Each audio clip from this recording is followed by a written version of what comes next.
Okay. Bye. Love you. Good luck.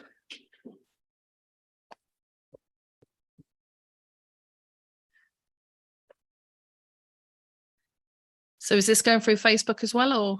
Yeah, we're on Facebook now. Okay, cool. All right. So sort out the technicals.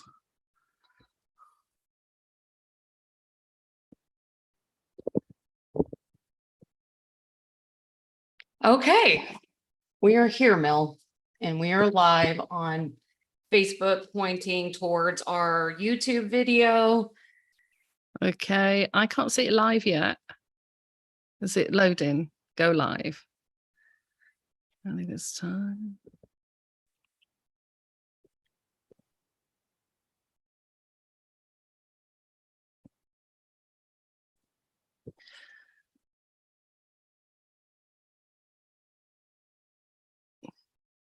Where are these technical people?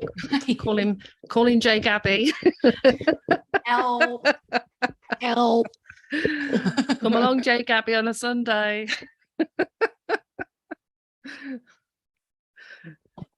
Okay, so we how on. are you today, Miss Mel? Well, you know me. I'm always great apart from technical difficulties. I'm telling you, man. But you know, I have an excuse. I'm a 60s child. Well, I feel like I have an excuse because I grew up analog. So I'm Right. You mean desperately TVs have trying changed? so many things have changed. Okay.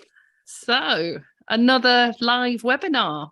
Yeah, another live webinar. That is super exciting. So exciting. Oh, hi, Taya. can I just check technically? I haven't added a link on the YouTube, on the Facebook yet. Do I need to come out of it?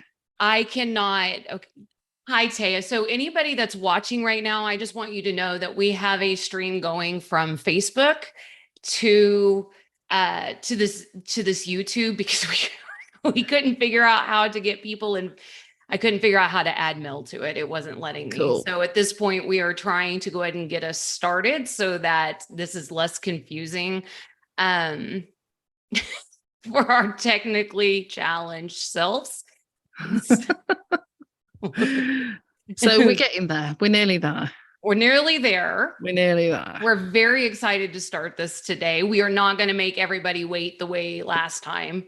We're really working towards making this a little better. So, okay. So today we are going to be continuing this introduction to our workshop about break free and mastering your destiny. We're going to talk a little overview of what we covered last time, not too in depth, just because we did spend a lot of time covering this last time in our first webinar, but we're going to go ahead and highlight some of it. Highly recommend bringing a pen and some paper, preferably a journal or a notebook. That way you can keep it all together. There is a lot of information that we give, and the more information that we give, it's harder to retain. And we don't want anyone to feel overwhelmed going in deep for every subject if you're kind of stuck in one of those subjects. So let's see. Are you ready to get started, Miss Mel? You want a couple more minutes? So I've loaded up onto YouTube, but I can't, so I won't be able to see people's chats yet because it doesn't seem to be loading my end. It just says waiting. Oh, well, that's rude of it. Yeah. So I can carry on. It's just that I won't be able to see what people are saying in the chat. Okay. So right now I'll just keep you updated on what's going on in the chat until then. Taya is here. We've got 5 people watching currently. Fabulous. Yeah. So I feel like we are good to start. So as you know, Melon, I have been doing a podcast for well over a year now. We are about 57 episodes in that we've uploaded.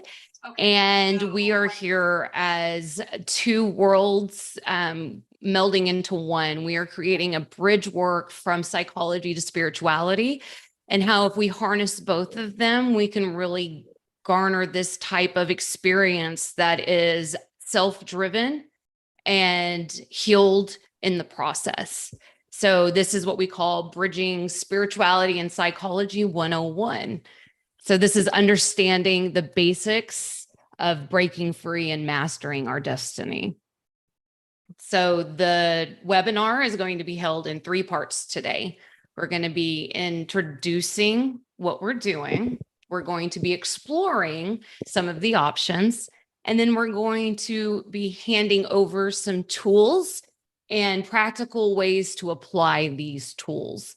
We're trying to make it where the things that we're handing you don't feel as scary, because we're going to show you how they work. Well, Mel's here. Hello, Melanie. Hi, Danielle. It has been a journey, hasn't it? 50, It really has. 57, is it? We've done now the podcasts that are Yeah. on the YouTube page. Which is a lot of episodes. It is a lot of episodes, yeah. And I And was it's- just really proud that we got to the final card in the Major Arcana a few weeks ago, didn't we? Yeah, and then it was kind of, we did that. We were able to take a little bit of a break for both of us and enjoy some space and revamp and get really curious about where our next steps are going to be. And we really were able to allow that opportunity to arise. And per the norm, when you allow yourself to go into flow state, the energies around you work in your favor. And Mel and I had a whole conversation yesterday that really opened the doors, some new things that we're going to be exploring in the next few months, weeks, years, who knows. And it was really nice that it just happened to be on the new moon. So I have very exciting stuff coming up. But for today, we are going to be focused on the next few things that we can do in order to prep us for the workshop on breaking free and mastering your destiny. Yeah, definitely. So it's okay. There. Yeah. Yeah. Is this mine here? Are you wanting me to take this part? Yeah. Okay. So sorry.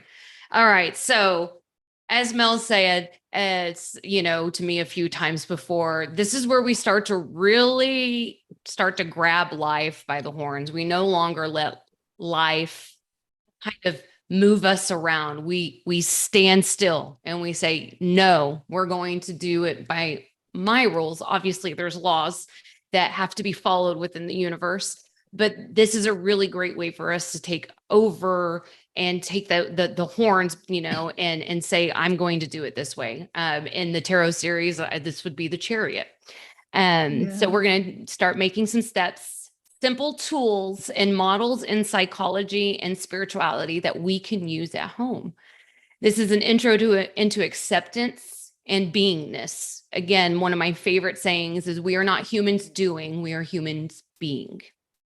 How we are already created perfect, and beingness and not doing is just as valuable, if not more valuable, to our success in life.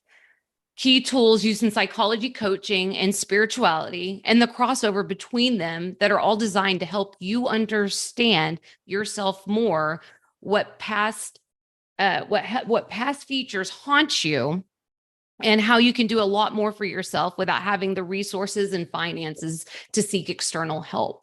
This world is expensive. We acknowledge that. So we also are in a very blessed time where everything you need is at your fingertips. All the models, all of the masters of their craft, they're all on a simple search engine search or YouTube search. You're able to really find multiple platforms where people who truly have studied and mastered the game can bring forward to you.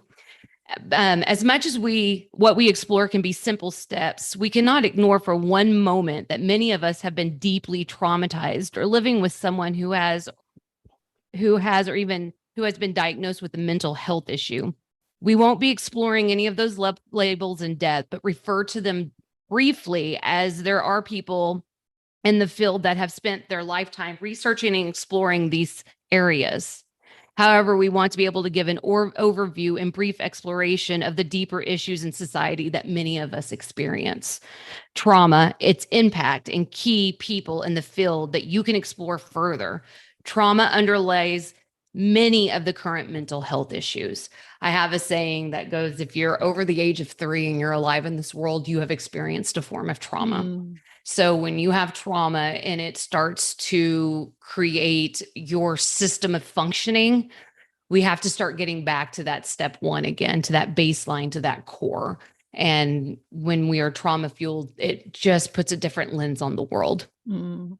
We're going to help you cut through the noise, as there are a lot of places online where the topics are discussed and people sharing advice. And I love that this is quoted because it's very bunny ears here, that it's not always correct.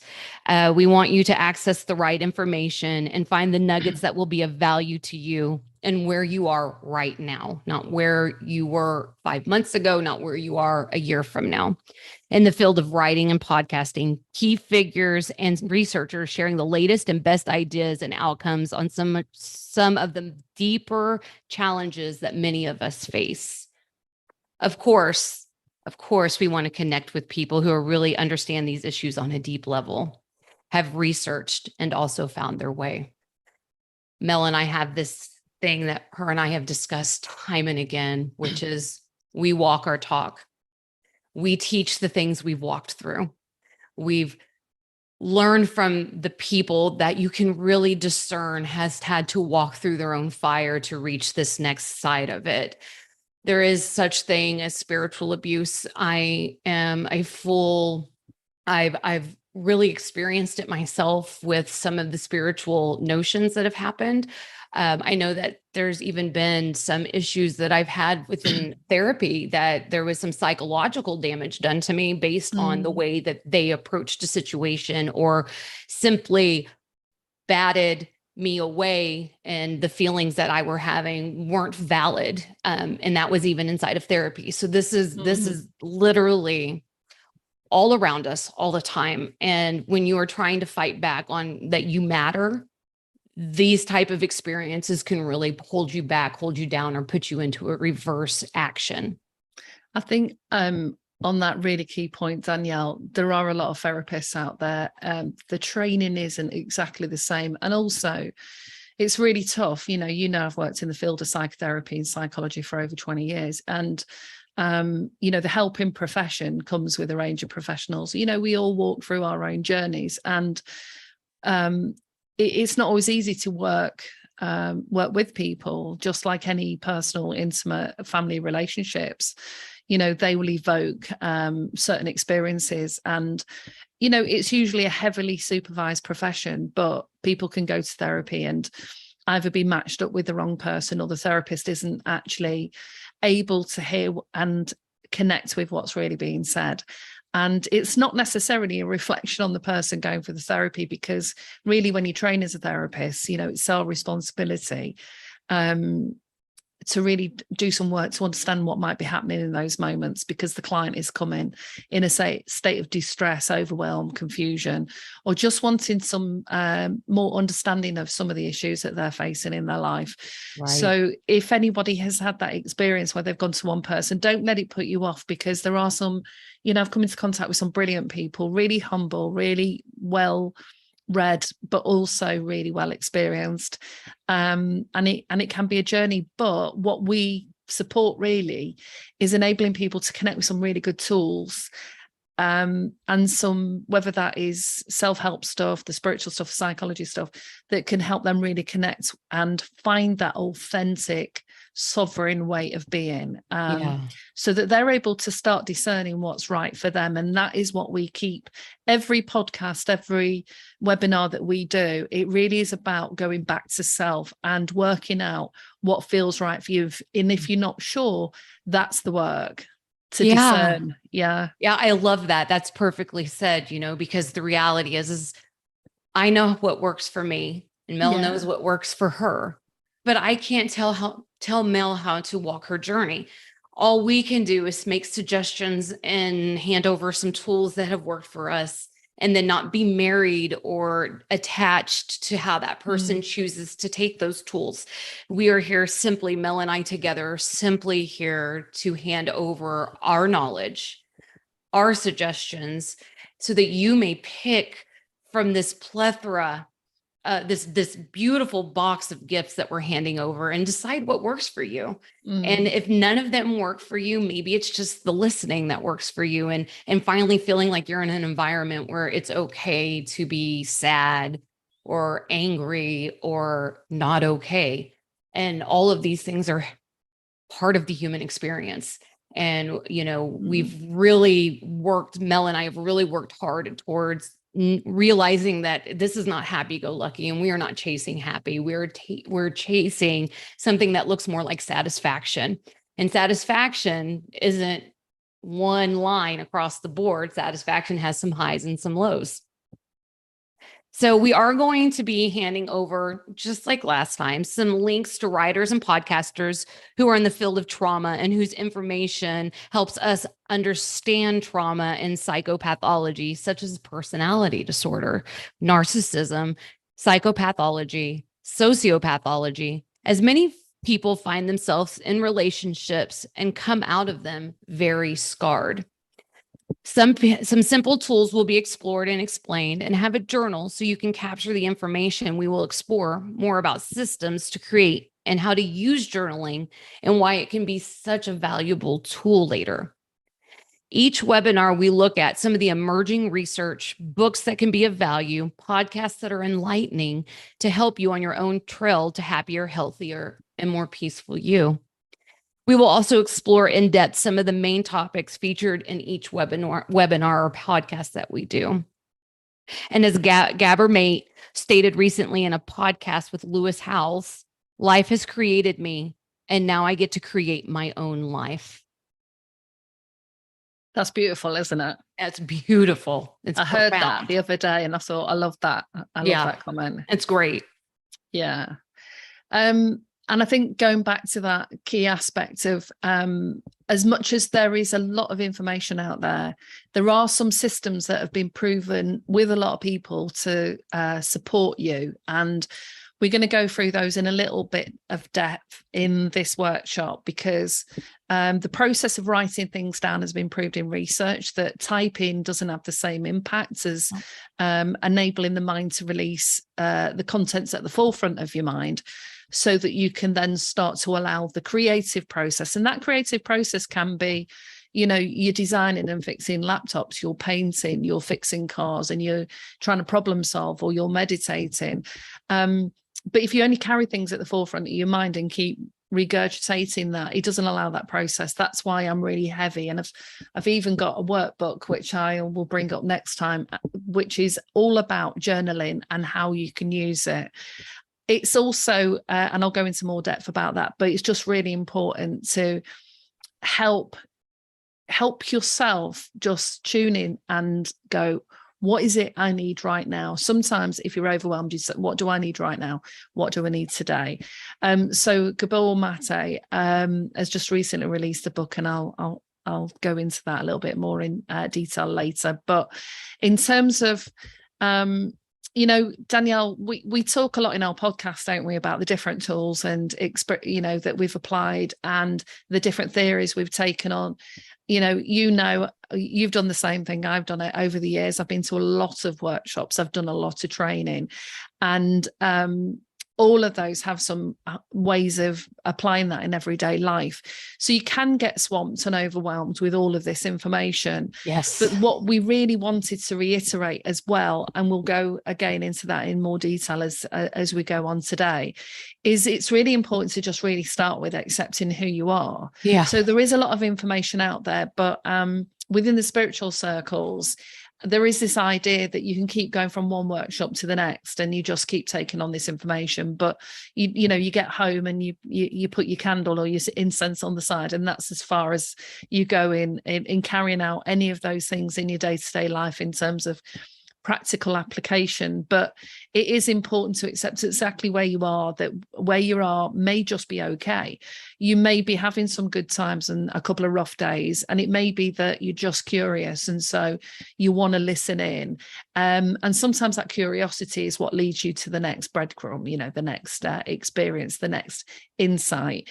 But if you're not happy a lot of the time, if you're getting into a lot of arguments, if you feel that things are off, if you're not satisfied, or you keep having this thought going around in your mind and it won't go no matter how much you change, then it may well be that you need to do something about it and put some create some practical steps. And that can start with just exploring some of the links that we share. We shared quite a lot of names in the first webinar for who are really good researchers, write a lot of really good stuff in the field, because as Danielle and I have talked offline as well, I come across a lot of information that is really just personal opinion.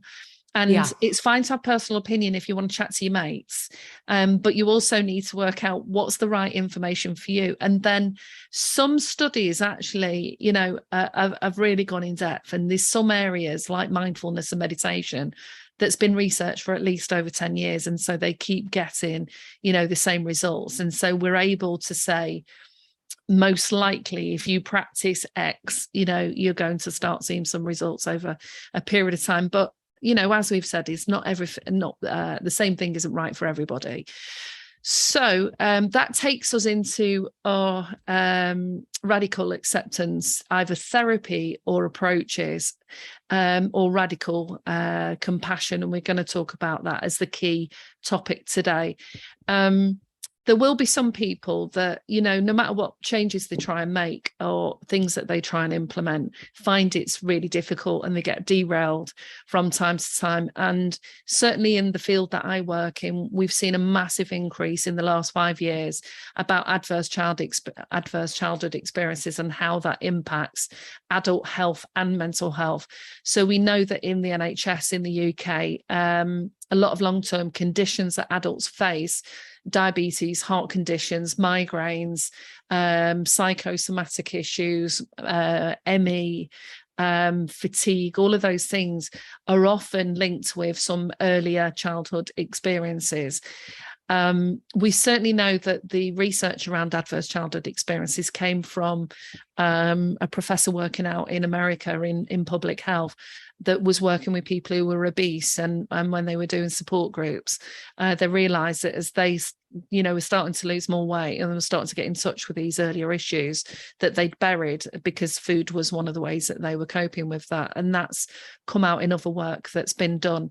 So there are a lot of people, and you're right, you know, anybody that's on this earth at the moment may have experienced some trauma to some degree, but our capacity to manage adverse life experiences, trauma, neglect, all of that will vary from child to child, because there's a lot of things you have to take into account. You know, you have risk factors and you have resilient factors. If you've got one substantial caregiver in your life, whether that is the lollipop man or the, you know, your uncle, and it's not your immediate family, you can fare fairly well. And research has shown, you know, that children who are left completely alone, you know, will develop or won't develop their brains in the same way. But I'm just really mindful not to go into that too deep. It's not my expert area. However, we do know with the trauma research that people are a lot more aware now that our grandparents, you know, or great grandparents were in First and Second World Wars, you know, and those scars still remain. There's a lot of domestic abuse in the, you know, in families, or even conflict, which is stressful. People have car accidents all the time, and or experience being bullied at work by a psychopath of a manager. And I think every one of us colleagues that I've spoken to has come across at least one of those in their career. At least one. At least one. And you have what? If you do not have at some point a psychopath boss, then are you really living?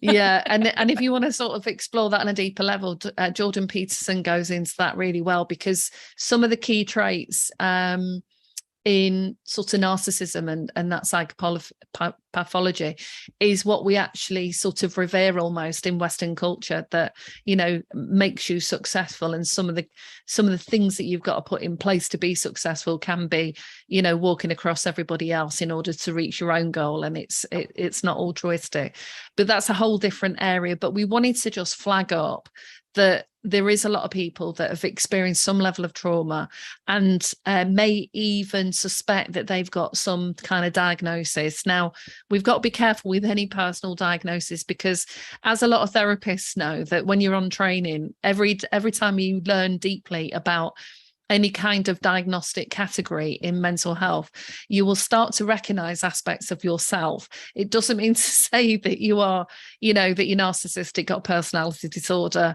that you're psychopath or anything like that.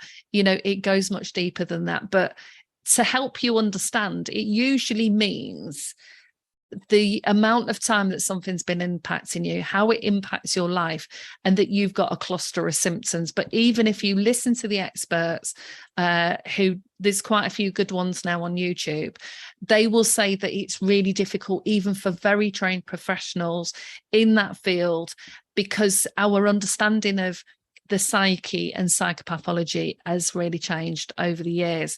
But what they do know is, you know, there may be certain things that somebody's looking for.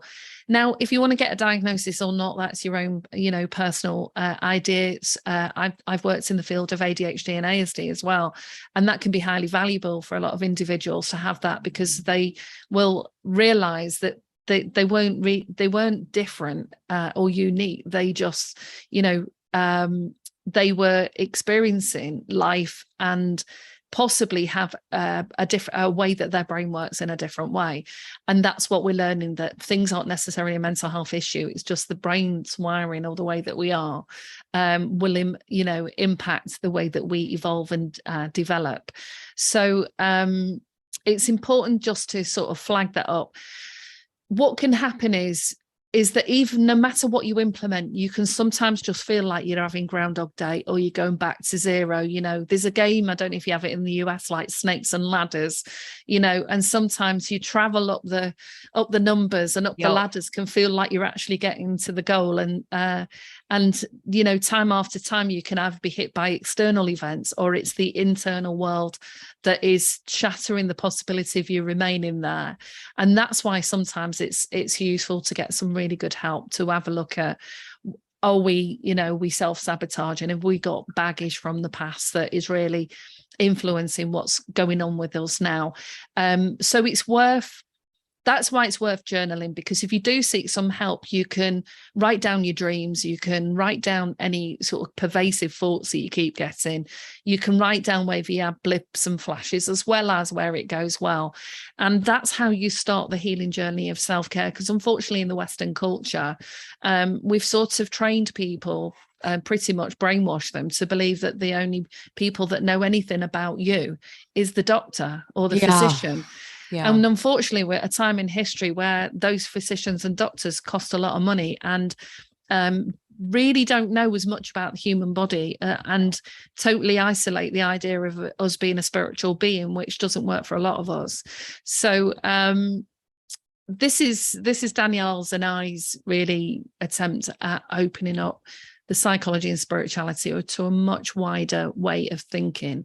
It's not a little tack on subjects, you know, it's our mind, body and spirits that are important in the journey that we have in life. So yeah, trauma means different things to different people, and our understanding of it has evolved, and some of the brain science out there is amazing. If you want to look up key people in the field around trauma, we've got Peter Levine, who's now in his 80s, but as at the forerunner of understanding adverse childhood experiences. He does a lot more now. I see his name coming up on a lot of conferences around somatic work. So they've started to identify that talking therapies alone are never enough for trauma, that actually working with the mind, body and spirit is the key. Gabor Mate, who was on a Lewis Howells video that I watched on YouTube the other day, has recently been looking at something called, and he's wrote a book in it, I'll grab the name in a sec, Breaking Addiction and Why You Feel Lost in Life and How to Be Yourself. Now, the book isn't really just about addiction, it's a whole load of things, but what is beautiful is Gabor Mate himself has been on an incredibly tough journey. So he's using a lot of his own personal experiences as well as 10 years worth of research. So this is a guy who's a serious contender in the field. And Lewis Howes is an excellent facilitator. You get some great people on there. So it is worth signing up. So some of those chats and links I know Danielle puts in there, but I think one of the other aspects we're looking at doing is possibly going to add some of these videos to our own YouTube page so that we can share where some of this really cool information is there, because it is a sea of information. So even though he was focusing something on the addiction, addiction can be really anything, to anyone. It can be an addiction to a person, a thing, an object, as well as a drug and alcohol, and often plays a really big part in people's lives is when you actually start, people who are trying to lose weight, when they start to really unpick what's the motivating factor in why they eat all the time, can start looking at how that serves a purpose of, literally swallowing their emotions or self-soothing. I know on Friday night for years, I used to like getting a bottle of wine, pouring a glass of wine. I liked the ritual. I liked the easiness of it. And it was that crossover of worked really hard this week. This is my treat. Yeah. And that's the way a lot of us think about it. And it's not wrong or right, but it's, it sits within the same camp. In terms of understanding psychopathology, the only reason I put it up here is because I think in particular, whether it's relationships or the workplace, I've certainly come across some people that I had to really think differently when I was working with them as to how to work. How to work with them and facilitate conversations, and it was different. So some of those, like Mandy Anholt recently had a book called How to Leave Your Psychopath or Narcissist, and that's aimed at a lot of women in domestic abuse situations who are stuck in some really awful relationships and don't realize how that psychopathology actually influences the psyche of the person that they're with. But Gabor Mate's compassionate understanding of human nature and his own journey through trauma, that's really worth a listen. And one of the statements he made was this was Lewis Howes actually, when you're healed, you get to create your life and the energy back that usually goes into all the behaviors that keep you in survival, surveillance, fear, and anxiety. And that really struck a chord because, there's a hell of a lot of people who have chronic fatigue and ME. And, if we really looked at that group of people, is how much energy goes into sustaining a system of operating and navigating your environment that actually you maybe don't need anymore. Maybe you needed it at the time. These things aren't bad. You might have needed it at the time when you were growing up, but when you get to being an adult, this is where you get the chance to look back and see what works for you now. And do you need to deploy some new techniques? Do you need to grow from fear-based, which is the whole population? Yes. During COVID, everybody was in, a fear-based response. It was people got into attacking other people because that's what you do when you're in fear-based. You go into projecting all of your discomfort, ills and everything on Facebook and start having a go and telling everybody else how to live their life. Thankfully, we've moved through that a bit, but it was that was awful to witness a lot of the time, actually. Yes. He also explores the other aspects of this. This isn't just us as individuals. We live in systems and cultures. And he makes reference to how society and the system actually also creates trauma. Now, I saw something on Twitter yesterday. It's a piece of research just come out about the enlightening, I'm being sarcastic now, moment that they've realized that the teacher-child relationship is really important in the child's ability to do well at school. Well, no shit, Sherlock. You think? So, and I think I did post something sort of along those lines. And what he's referring to, that we do still have massive gaps in the system, and I've worked in policy. The policies are created aren't all encompassing, and there's always somebody that doesn't fare as well. And so how do you move from survival, thriving and flourish when there are various levels of oppression that is pervasive and incredibly taxing? Now, oppression is often written about in, say, anti-racist theory, but it's not the only form of oppression. There will be Correct. levels of that in society. However, not to negate the impacts of racism, especially the drip effects. Right. Some of the research coming through mental health saw how incredibly difficult that is for people to live with that on a continuous basis, and that will influence any longer term health issues. But he also said our capacity to heal is extraordinary, and healing is available to all of us.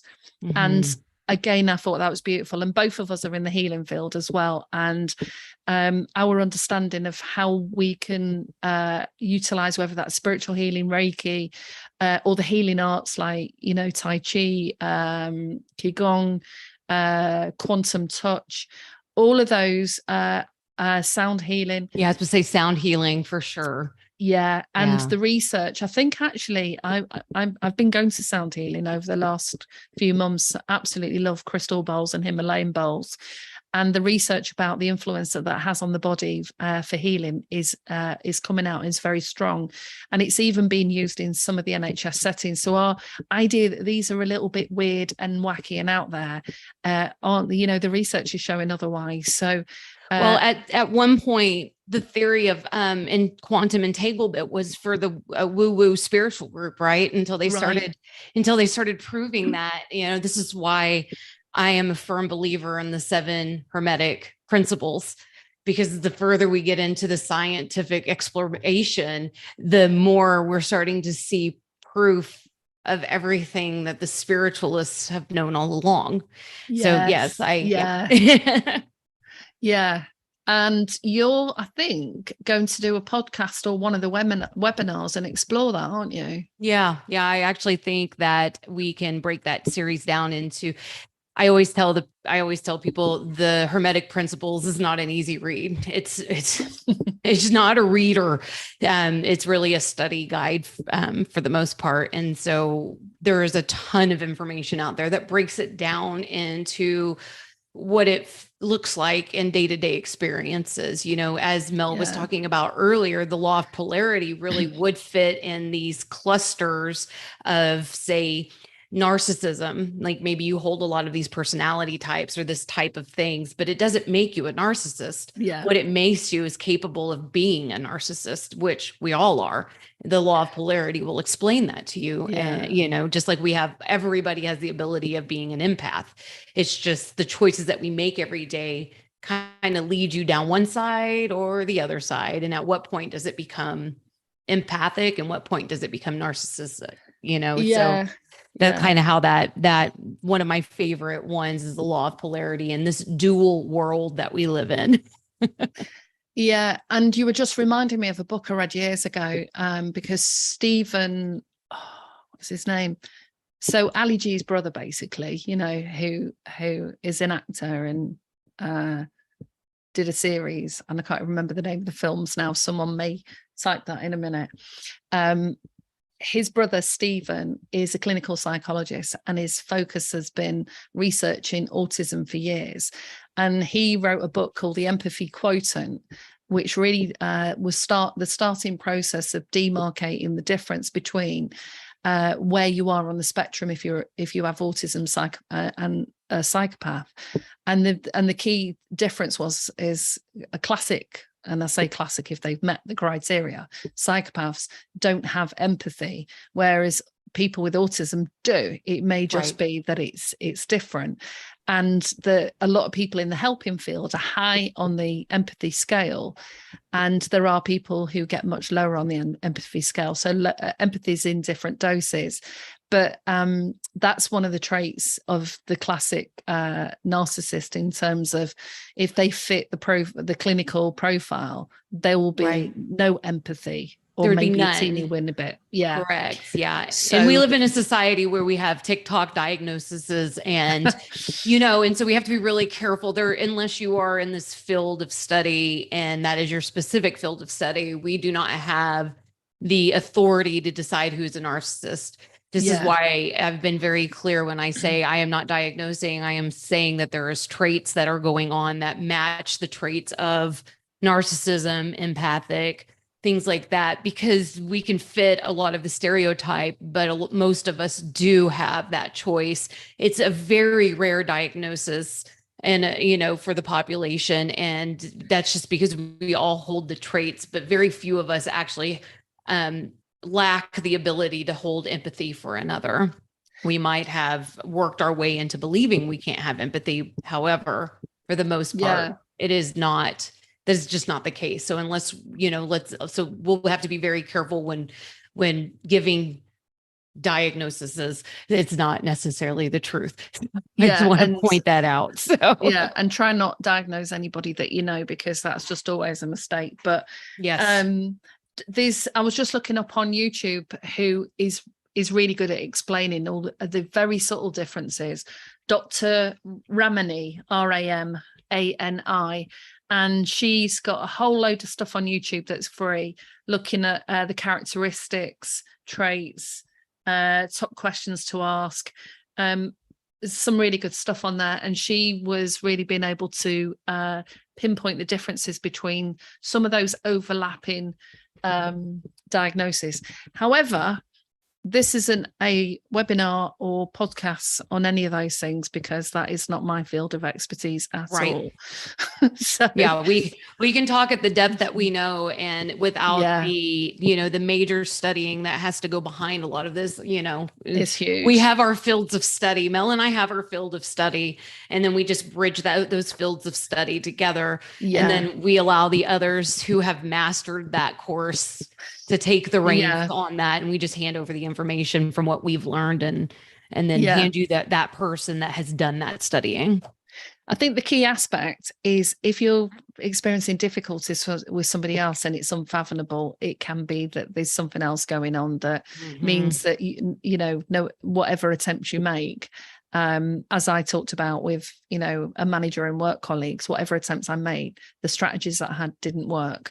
So, and sometimes that's why it's useful to have a look at whether or not we need to understand in a different way about people. But going back to trauma, Gabor Mate's book, The Myth of Normal, explores trauma, illness and healing in a toxic culture, because our culture is fairly toxic, let alone the food and everything. But, in terms of the way a lot of people are, and people won't get diagnosed because if you don't think, if you've got a fairly big ego, you're not going to really think that you need to walk into a doctor's office. So it's usually people in prison that end up with a diagnosis. I do have a quick story that this is how completely off kilter some of the people with those types of experiences have. As I was sitting with somebody and their spouse walked in the door and they were forced to do a psychology review. Their job required it because of the type of job they had. And in black and white is a narcissism diagnosis. And the diagnosed narcissist is denying the legitimacy of the psychiatrist who works for this federal company. So they have to have some type of skill set, that this was just completely inappropriate, wrong. And that they were being, what is that? The like target was on them. Out. They were targeted to have this so that it would fit this agenda. And so, even if you have a diagnosis, even if you know for certain it's not going to matter. So it's time to move forward. What is it that you can do? I understand that I might recognize narcissism in the person I'm living with or a friend of mine. However, there's nothing I can do about that. I cannot fix a person. So all I can do is take care of myself. How do I create a new boundary line and move forward on this? Again, we are talking about the possibility of the people around us, but at the end of the day, it is about us. It is about me and my journey. Yourself. Not Mel's journey, because maybe Mel has harmed me, right? Now it is my job to create that boundary line. It's not her job to change. It's my job to change, because if I want her to change and I refuse to change, we're pretty much the same person at that point. Right. Yeah. So, in terms of his book, The Myth of Normal, I'm not sure if it's out yet. I know it's on Amazon, but he was asked what his three truths are, and he said, seek the reality of everything.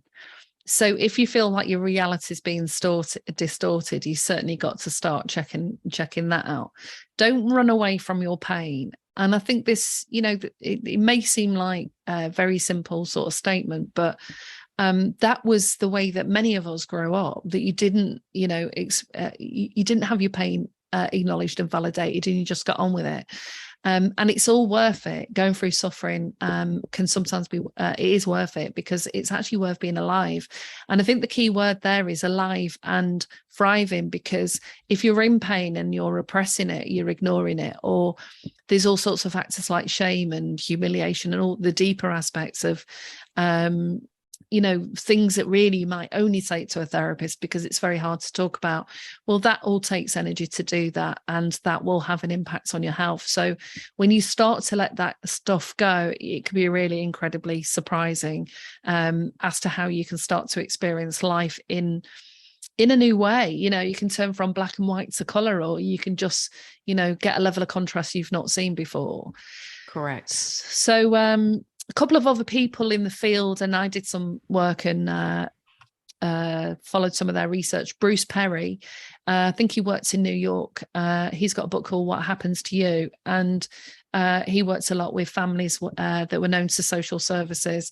And the other one that's comes up time and time again, especially in yoga circles now, about the body keeping score, which is Bessel van der Kolk. So I can send these to you later. So Lewis sort of ended that interview by stating, it helps you understand your pain and find solutions and reclaim your wholeness, so you can be in a state of peace in the world. And that's really, that resonates with our outcomes, doesn't it, Danielle? That's what we're looking to help people get to, is that state.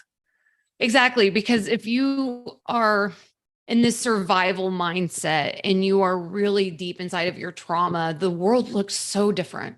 And as a trauma survivor, I don't look at the world in the same way anymore. And even on those dark days, and even on the scary days, and even on the days where my whole world feels like it's flipped upside down, it's still a different lens, because I healed. And it's never a journey that's complete. The deeper it gets, sometimes it gets really icky still in there sometimes. And as Mel mentioned earlier, it sometimes feels like Groundhog Day. Like, haven't I been here before? Haven't I done this before?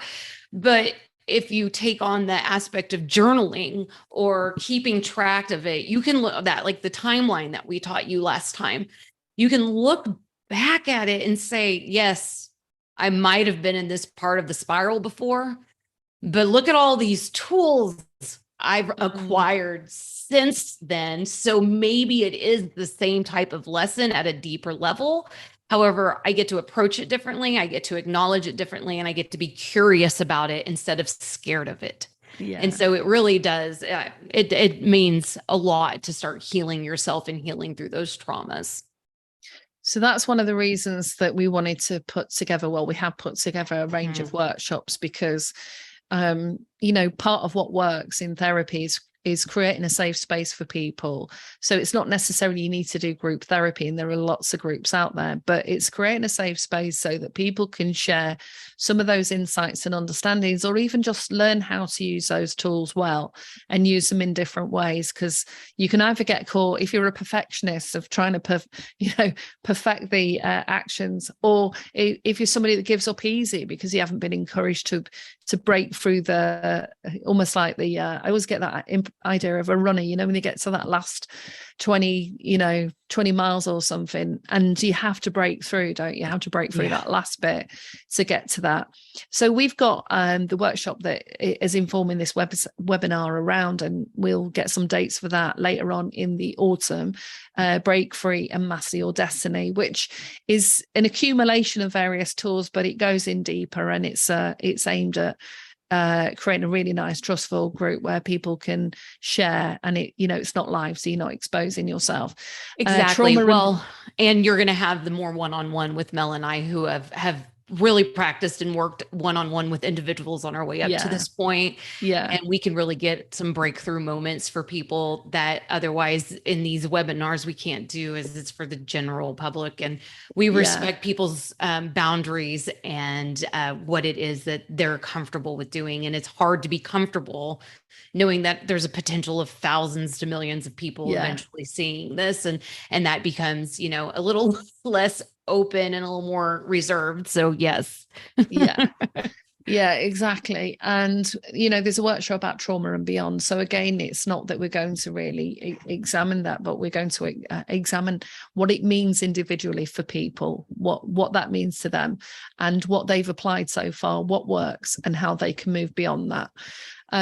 Evolving spirituality. So, there's a space in which we want to create where people can really explore what that means to them. Because, like a lot of things, if you ask the question, everyone will have a different understanding of that. So how can you explore it, utilize it, but not get exploited to some degree by a lot of the nonsense that's out there? It is a billion-dollar it's billion-dollar business. Spirituality is a billion-dollar business. People are going to exploit it. This is where capitalism comes in. This is where people's ego come in. But the reality of it is spiritualism is all about yourself and what works for you. It's about stepping outside of the box to create your own journey. And at the end of the day, whatever that journey looks like, it could look like you washing cars, raising a family, being a dog walker.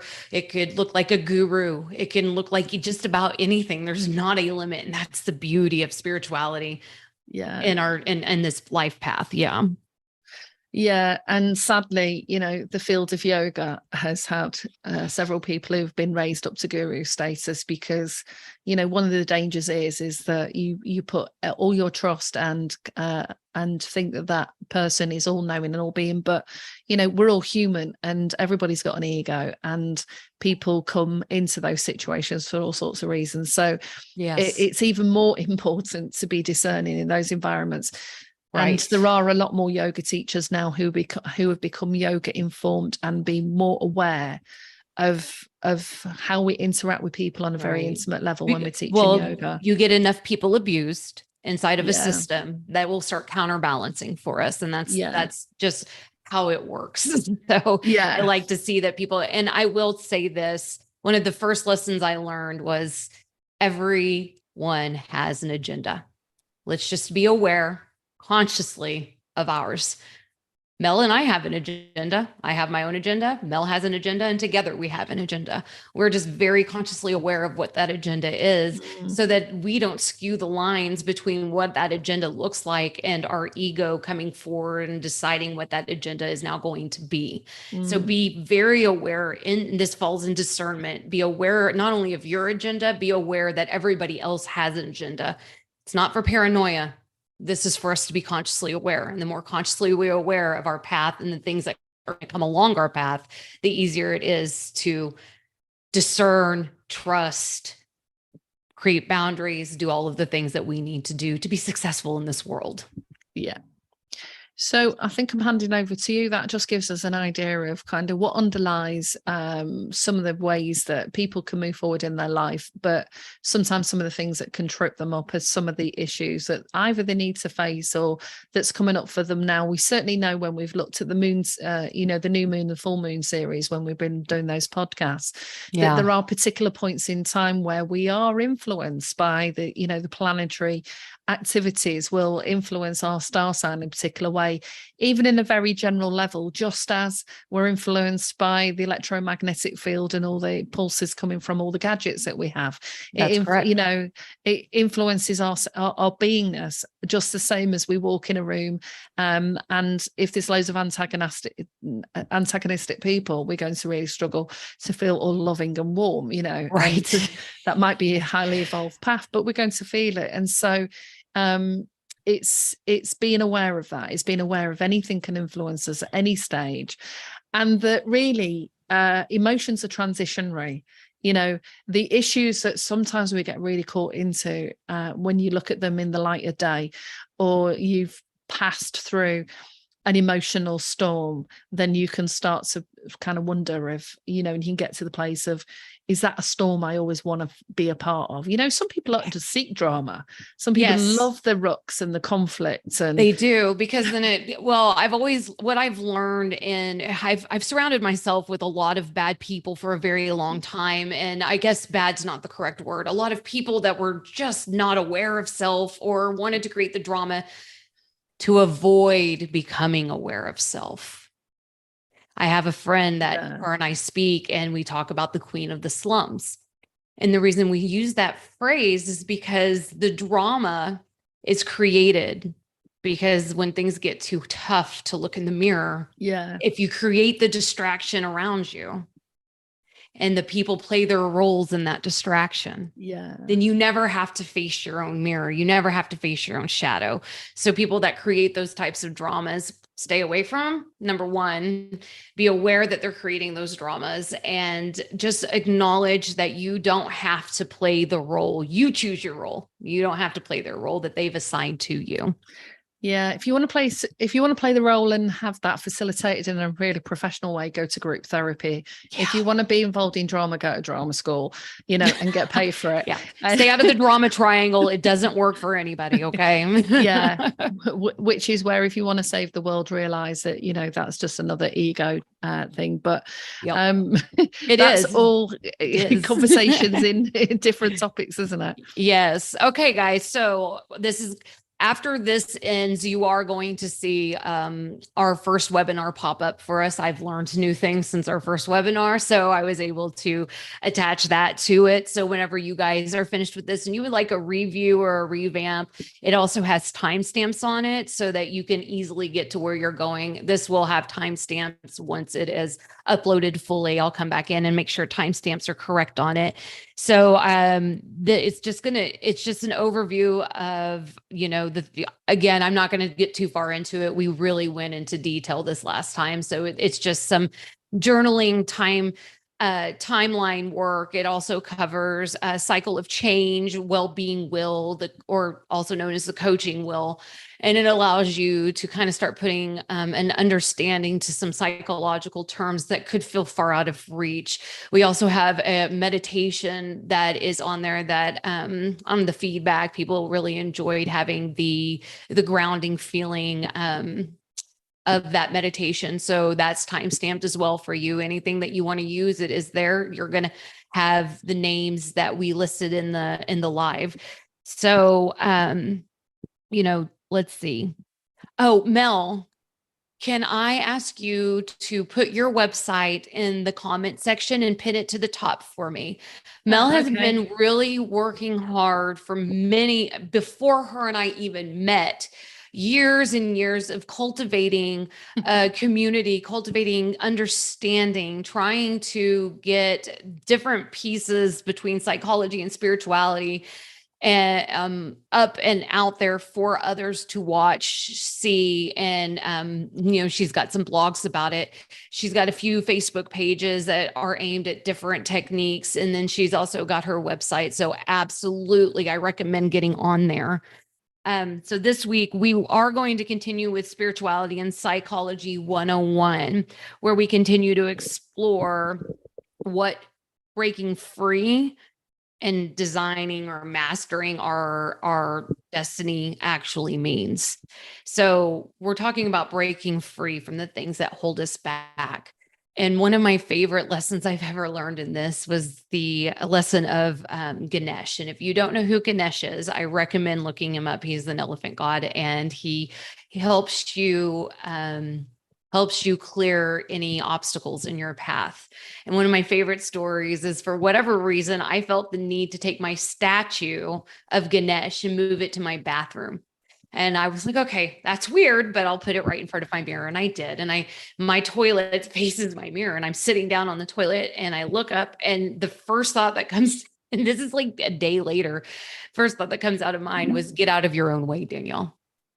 And so it was one of those things that every time I try to externalize the things that were holding me back, the always came down to, it's yourself. It doesn't matter what's going on in your life. It doesn't matter where you live, what the situations are. When the traumas that we're facing, the reality is once you can get that clearness, that clarity of thought for even a moment, you realize that it's always you. You get to step forward in whatever way you want. We're going to be learning how to break old patterns and cycles. What once worked for us, I call it the dirty fuel. What that dirty fuel that really got us going for a while no longer satiates, right? Now it's kind of like it's starting to tear up the engine a little bit, and that dirty fuel is not going to work. So how is it that I can clean that fuel up and start taking in that fresher fuel, that fresher air, if you will, and start walking in new patterns, creating new cycles, so that whenever I am faced with these things again, it's not as heavy, it's not as murky, and it's not as stagnant. Trauma work. Trauma is going to, again, feel like a never-ending cycle. The deeper you go, the deeper you realize that you have more and more trauma. I think sometimes just existing is trauma, so traumatizing. Mel and I were talking yesterday about the Groundhog Day effect. And sometimes it's like, what's the point? If every day is the same with some different details, what is the point? And that's kind of part of the trauma work that we push through. Is some days it feels like, what is the point? And then other days it feels like, oh, I see the point. I'm not missing it anymore. I get it. And that's the point of trauma work, really. So how do we take care of unhealthy relationships? Mel and I have both been inside of unhealthy relationships. We've also been inside of healthy relationships. One of my healthiest relationships to date is the relationship I have with Mel. And we have a beautiful, healthy relationship where we encourage each other to grow, while not just sitting there and pointing out flaws, but we do accept us as each other as the whole beings that we are, the dark and light and everything in between. How do we master anything when we feel unhappy? Right? So we've got to figure out what it is that happiness actually means to us. What are we actually chasing? Is it happiness? Is that something that we can hold on to 100% of the time? How do I accept that maybe I'm not happy? We'll go into that. Anxiety, depression, and mental health issues. I think if you're watching this or you follow our podcast, you've probably had one or all three of these things, acknowledging that it is okay to feel these things, that we don't have to diagnose them, that we can just simply say, I am having symptoms of, and not giving ourselves that diagnosis can change your trajectory on your path entirely. And how do we deal with dissatisfaction? It's hard to find joy. It's hard to find gratefulness. It's hard to find any of those key words that move us along in our path when we are dissatisfied with life. So where does we bring in that awareness to this dissatisfaction and acknowledgement to this dissatisfaction, and just accept it so that we can move forward? So using tools, information, and guidance, finding what will work for you, and the next step to love a life that you will like, that you will love. And so I need to take a quick break. So if you want to, I'm going to pause my side of it so you can't see me get up, but I need to take a quick break. Okay, cool. So let's pull up So Danielle and I have both talked over different podcasts about what's motivated us to do these webinars and to do the podcasts and get people involved. Is, you know, one of the things I've seen over my career is that actually accessing help can be really difficult. Finding the right person to get some support with can be a challenge. And then even if you do find somebody, whether that is in the system and it's free. So in the UK, we've got IAP services, access to psychological therapy. A lot more practitioners have been trained in that, but the waiting list can be really long. You can go private if you've got the funds to do that. And there's a lot of stress around people, even just having the money. So one of the reasons that, you know, again, that we want to do this is not just to share the tools, but sometimes people's personal stories and what they've gone through can also help you realize that there's light at the end of the tunnel and things can improve.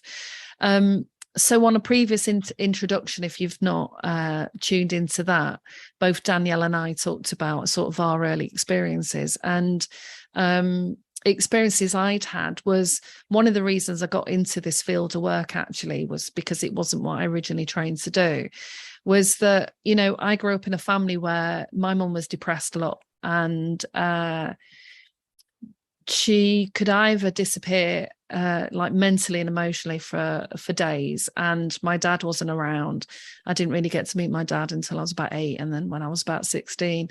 My mum had also gone through a really horrendous childhood, and so when we moved to the house that we lived in, it was all in secret, and we had no connection with anything prior to when she lived in that house.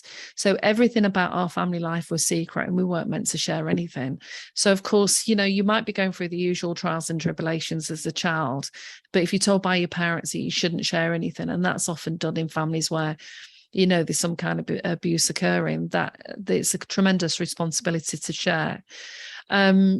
So, you know, I used to see these things going on, and I was probably one of the quietest ones. There was 4 of us in our family, and you know, you can either be somebody that acts out, and I saw this when I was working in schools, where you act out and kick off and get angry and, you know, share all the things that are going on with you, or you can take it on board and keep absorbing everything that's going on.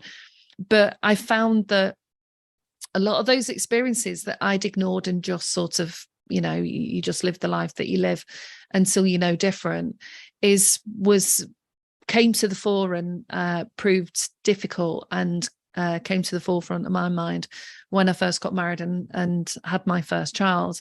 And I used to get some really, and we're going to do probably a different show on mental health and depression and anxiety, but I did experience some quite dark times at that stage.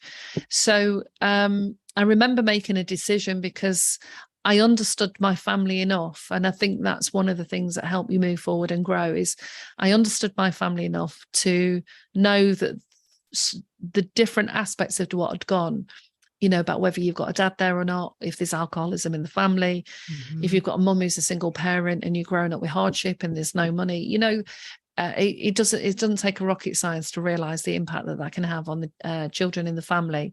But it's only when you start to establish relationships with other people and you go out into the working world that you can start to find some difficulties. So I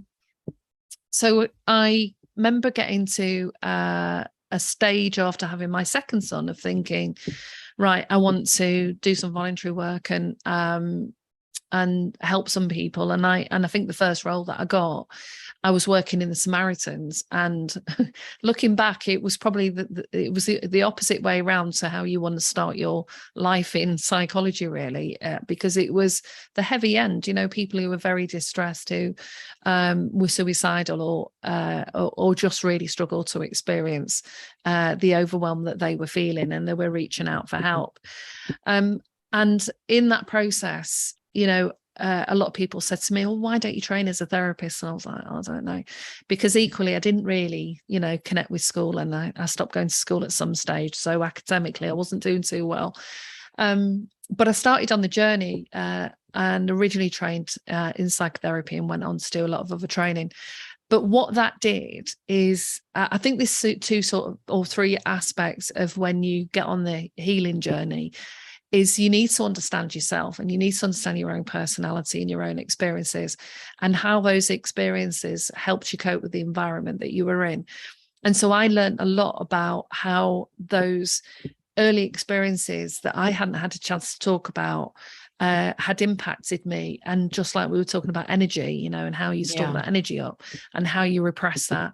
And there were times when I could be incredibly angry and rageful against my mum, and other times when I could be really feeling impotent and not knowing how to make her life better. And other times where I didn't want to be there, and other times where we were glued to each other's hip.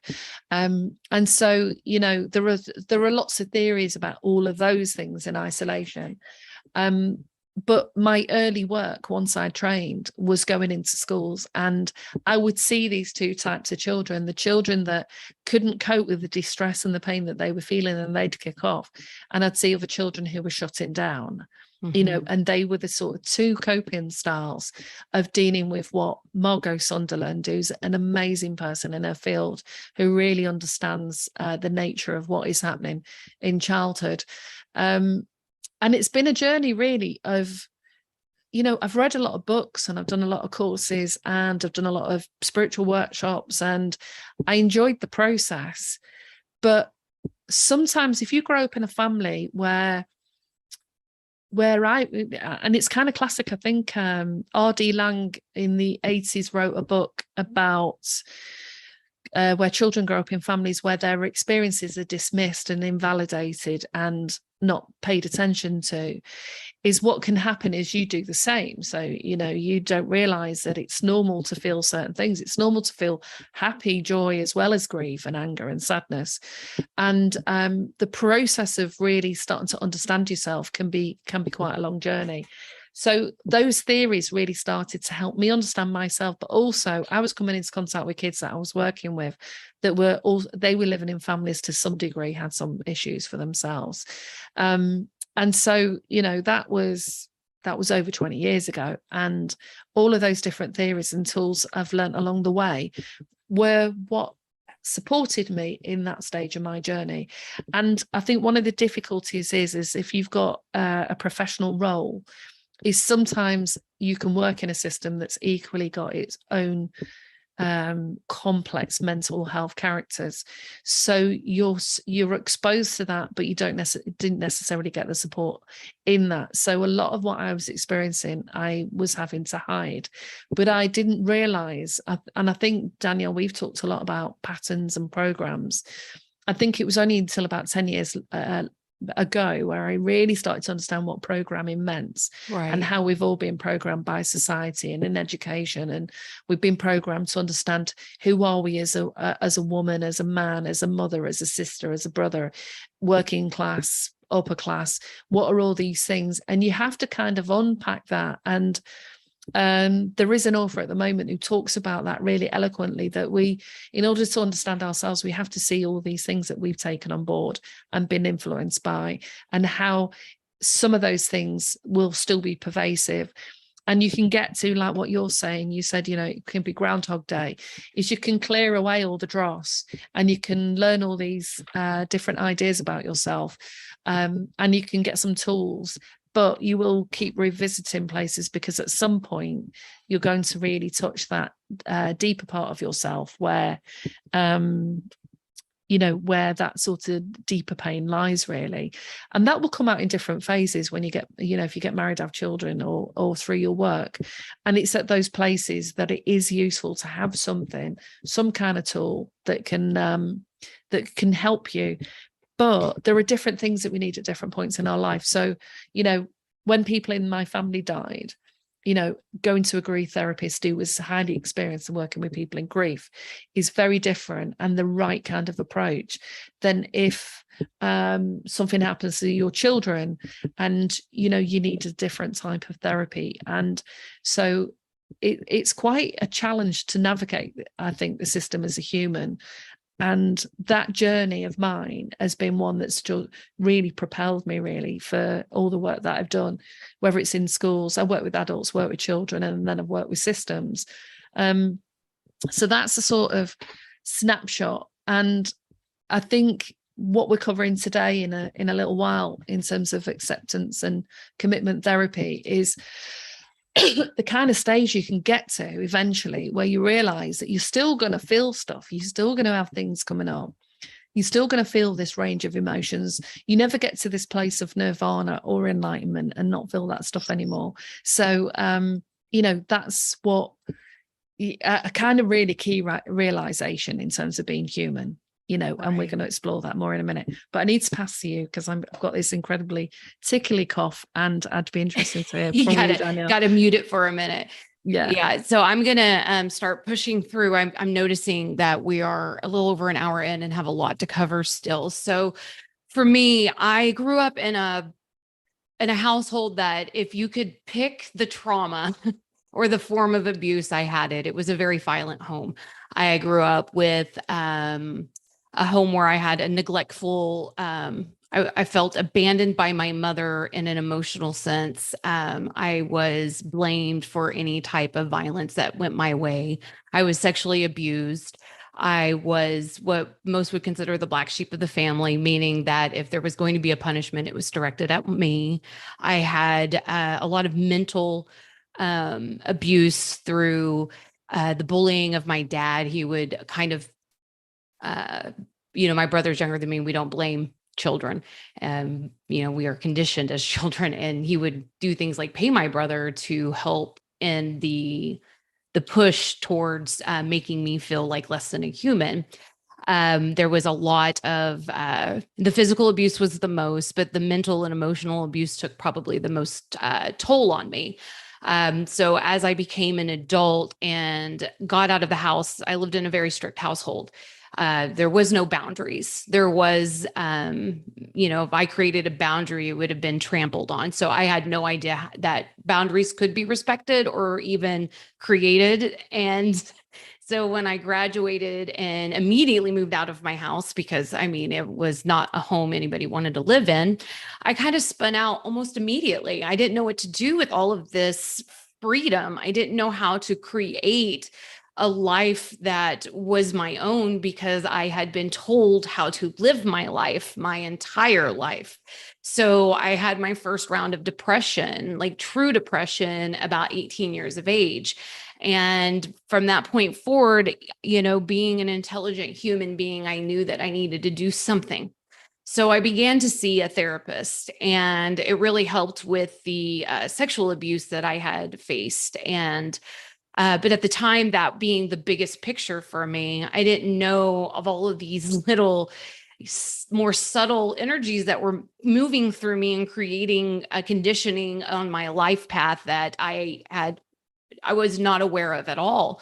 There was a lot of anger on my journey. There was a lot of, I've always been communicative, but I've always felt shut down in communication. So I've really been careful of how I've communicated, which then led me leading more, even more of a bitter experience, even more anger moving itself forward.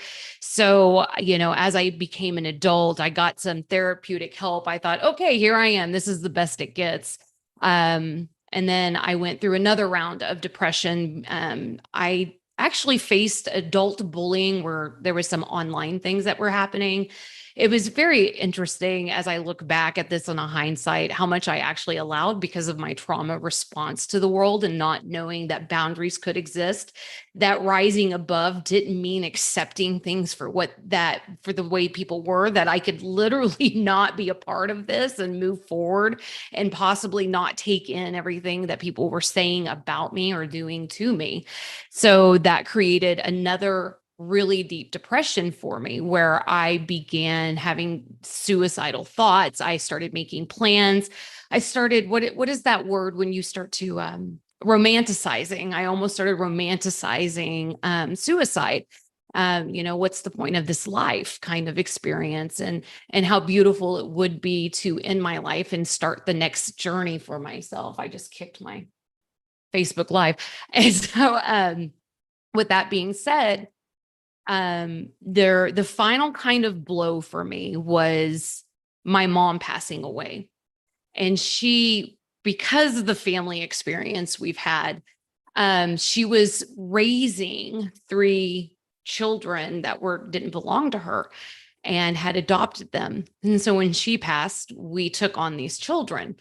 And the grieving of a mother that you haven't fully forgiven is very confusing in its own right. And then on top of that, raising 3 children that others in your family have literally just walked away from you. There was no support. And that was it. I was at my breaking point. And thank God I hit my breaking point, because in that breaking point was when I realized I had some strength. Is when I started realizing that there's not anybody that's going to save me but myself. And every time I leaned into somebody, they were just going to fail me. So how about I start leaning into myself and start really discovering who I am? And I had this beautiful, what I'm calling a massive spiritual awakening, because in that spiritual awakening, I found me. And all of those times I disassociated as a child, all of those times I didn't create a boundary that was well-deserved, all of those things that at one point felt selfish became the most selfless acts of courage that I ever had.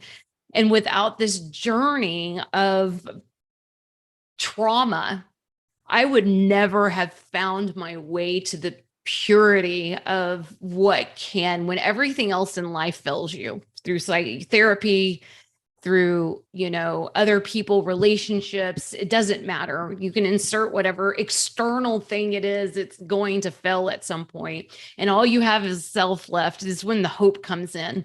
And that's when you start really having faith. And if you can't have faith in anything else, you have faith in yourself, correct? And so I started having faith in myself. And I started researching and I started really looking into things. And I really was trying to find my path. And I realized quite quickly that I didn't fit into anybody's box. I wasn't going to fit into spiritual boxes. I wasn't going to fit into psychology boxes. I wasn't going to fit into this box. And so I created my own path. And on that path, I realized how good I am at what I do and how many people were receiving beneficial advice from me that maybe not all the time I could take for myself, but I was learning to take for myself. And then I came across Mel one day, and we talk about it in that first webinar. I come across Mel one day and boom, it's like we both had this similar idea that we could really create something amazing. And during this, not only were we help creating a community that's healing themselves, but on our journey, we are healing ourselves. We are not coming across this in any way, shape, or form saying, I am healed, I'm a guru, there is no harm done to me. I live in the real world. I live in a world where I'm raising a lot of children.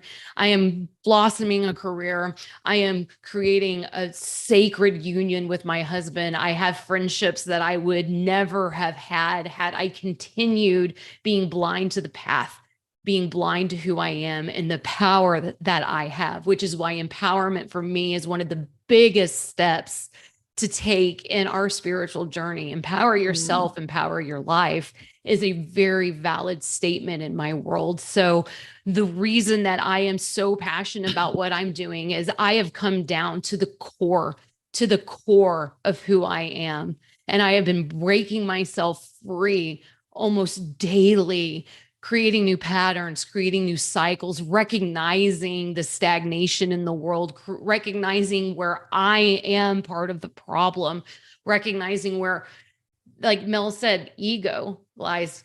Can I save the world? Nope, I cannot. But I can save myself. And in turn, that helps others see that they can do the same. That then turns, it's the ripple effect. right? You throw a pebble and it begins to ripple out. And the moment I learned that, the moment I started healing myself, the more I realized that people around me were starting to heal themselves, because now I've become the leader of what it is that's going on. And it's not because I've set myself in the leadership position. It's because I've become the natural lighthouse to others who are desperate for the same thing. And so all we've done at this point is start to create a community that says, by the way, you are more than capable, even on the days you don't think you are, even on the days that you spin all the way out and you're wind up back in bed asking the question, why, about life, why me? You start to really find that strength and that courage again. And this is why I always tell people that if I can do this, if I can come from the type of environment that I came from and work my way to this place, I know everybody can do this. And so it's really my storyline for that.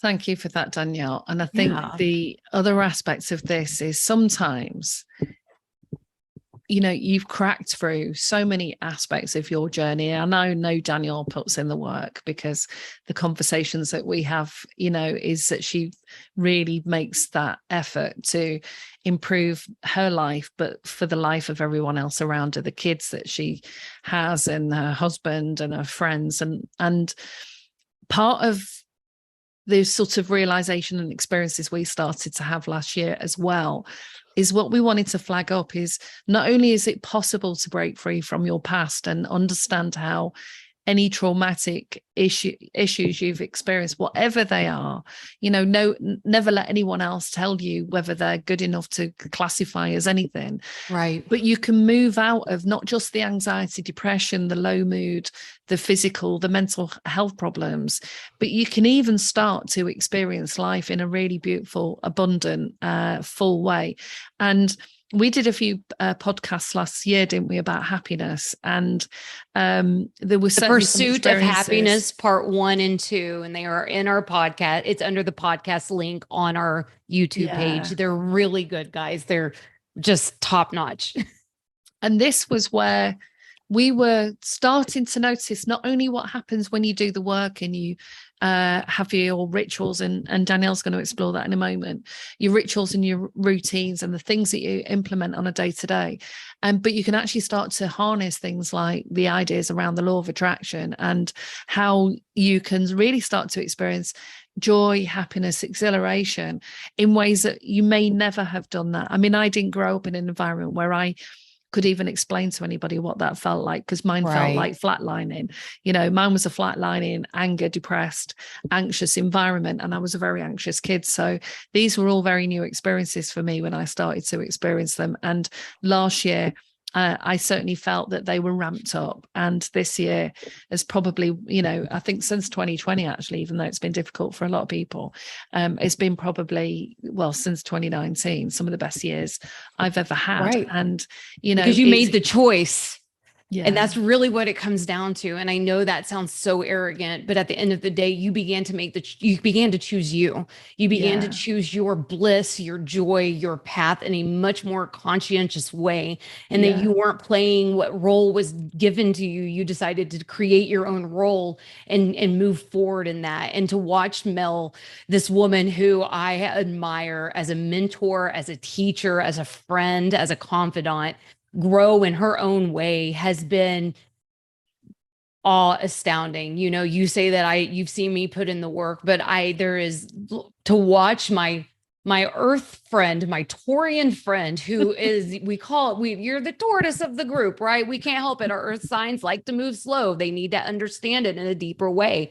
And to watch you bust through some of these things that most people would never even become consciously aware of is such a precious gift to me. To witness other people's stories that I love and are so endearing to me.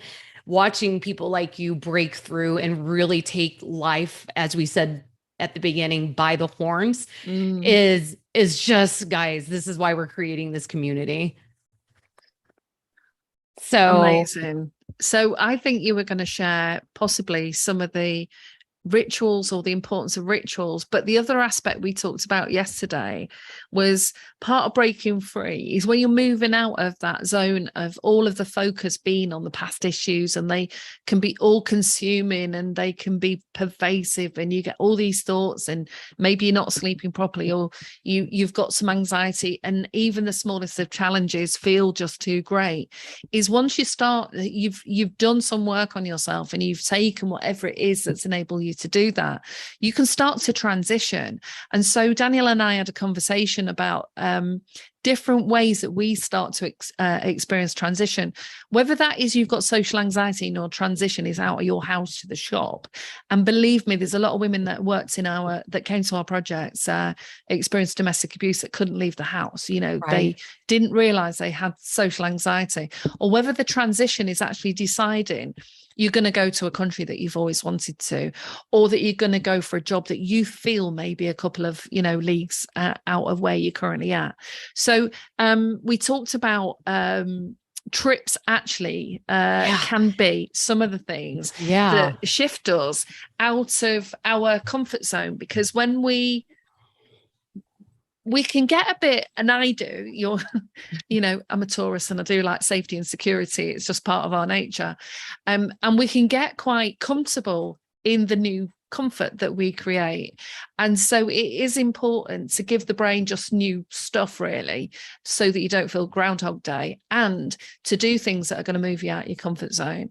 And certainly, I think this is probably applicable to way more people now since 2020 and 2021, where they were in the houses all the time. Yeah. So you were sharing with me about a trip that you'd always wanted to go on yesterday, and about what transitions came up for you. That we thought might be a nice thing to share. Yeah. So, and me, I always like to connect this metaphorical dot, if you will. And Mel and I have talked several times about you just enter a new cycle. If you go through our podcast on the major arcana, you're going to see that at the end of the cycle, you are starting fresh, you're starting anew, and you've created this new world for yourself. And although things look familiar, they're not familiar. So how do you steady yourself in unfamiliar territory? And then yesterday, Mel and I are having this conversation about a recent trip that I've taken. And on this trip, I had a lot of, for the first time in a long time, my husband and I didn't have all of the responsibility of the world. And lo and behold, when you are in a moment of freedom, some of those things start coming up. Oh my God, I am in this no responsibility zone, in this tropical paradise with the man of my dreams, having this beautiful experience, but I keep crying. I keep being upset about things. I'm happy. I am smiling, but the tears are running down my face because I am in new territory. And I had the person next to me that says, it's okay for you to feel this way. It's okay for you to be both happy and sad in the same moment. But my favorite story that really ties this in is there was a grocery store right by where we were. And this grocery store was a self-checkout grocery store.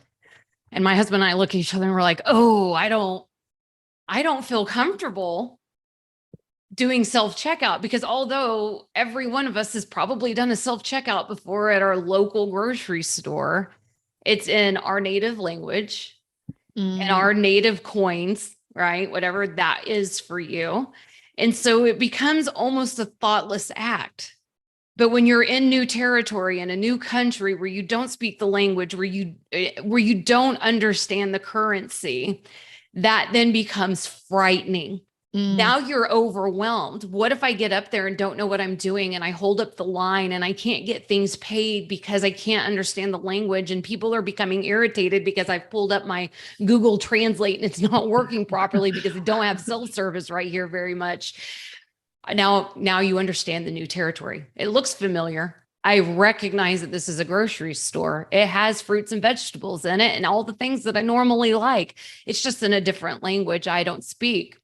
Interesting. Okay. Now, if I go up to this place and it looks familiar, it has the same conveyor belt that the one that I use has. It has the same screen that the one at home I use, but it's different. So now I'm overwhelmed. How do I accept this? How do I move forward with this? Well, we opted because we were staying for a short amount of time, to not go that way, to not do the self-checkout. Now, if I was staying there longer, I know that that would be something I would be curious enough about to learn. And so inside of that, this is where we begin to really recognize in a very physical way what new territory feels like. It feels overwhelming. It feels anxiety ridden. It feels confusing because you are not used to it. So when we begin these new cycles, when we begin these new pattern steps, we can feel this way because this is how, although I recognize again, the apple, I recognize the drink. I recognize that you put your food there and it goes through and you run it through that. All of it's brand new. Right. So how do we handle that? How do we take that stuff on? Who is the person that you can lean into during that? Are you surrounded by the right people? Are you confident in yourself to communicate these things? And this is all very important information. And although this simple act, that's funny, Casey, that sounds like my mind in English. Although you can do these simple acts, if you don't have the right support system around you while you're creating this journey, it can make it worse if you don't. And I think you said something along those lines last night, I can be overwhelmed and look over at my husband and feel a sense of calm because we are tackling this together. Yeah. But if I was with another friend of mine, I would know that this person would add to the anxiety. So this person is not the person I lean into in my times of need, be it in a simple need as going to the grocery store or a big need as in I'm exploring new territory. I need your help. Well, this person doesn't explore new territory well. So this isn't the person I lean into for that new territory. I don't feel comfortable or confident in communicating that need to this person. So again, the reflection back, the metaphorical back is this also goes to the way your life works. If you are in new territory on a consistent basis because you're growing, you're learning, you're going to have to really take a conscientious effort on who you're surrounding yourself with and what roles they play in your life.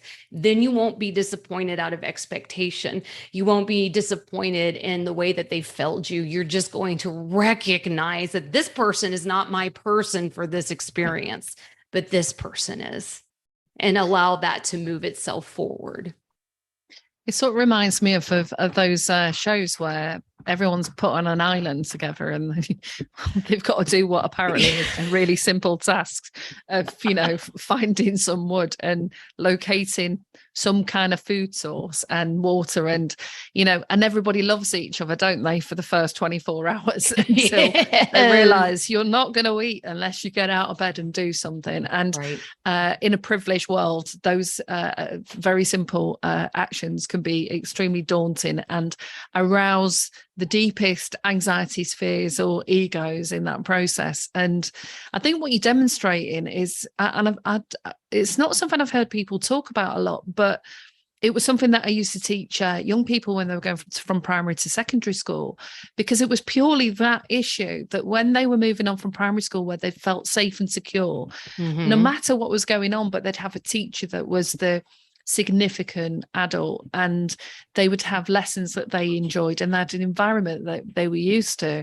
All of a sudden now, the kids that are going up to secondary school, there was always a group of kids that were more vulnerable. And so we started doing 6 weeks, we spent doing transition programs with them to help them.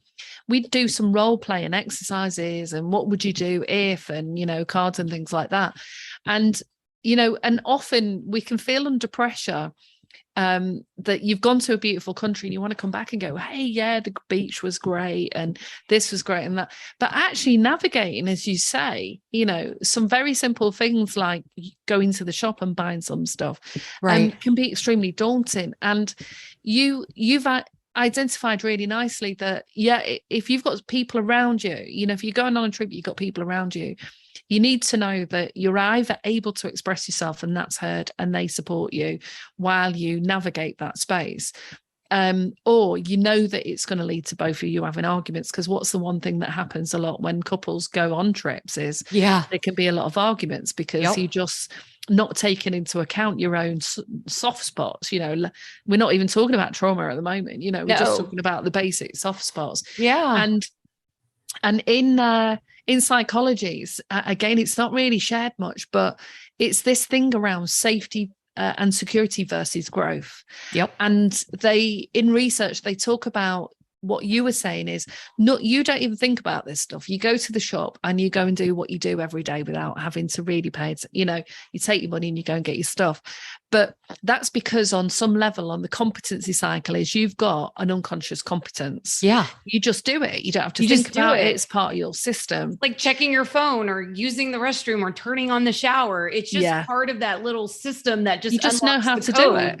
Yeah, it just does it. But when you enter a new area, you have to, and again, this translates into your journey as just because it worked for you in the past does not mean it is going to work for you in your future. So we have to take the time to stop, adjust. And that really brings in what you were talking about, the next part, which is the ritual work. What is it that you do that keeps you comfortable in uncomfortable situations? Yeah. Growth is very young. They call it growing pains for a reason. Growth is uncomfortable. I forgot about that. Yeah. Yeah. There is not there's not a growth process that's like, oh yeah, this is fantastic. I love when my life is being turned upside down. Oh, it's the best. No, you're like, oh my God, I know this is for the greater good, but I am very uncomfortable in this situation. I am very uncomfortable in acknowledging that maybe some of the things I was doing isn't working anymore. And I'm having to face deeper parts of myself that have to hold me at a certain accountability that, God bless it, it's really hard to do sometimes. So what is it that they are the worst pains, Casey?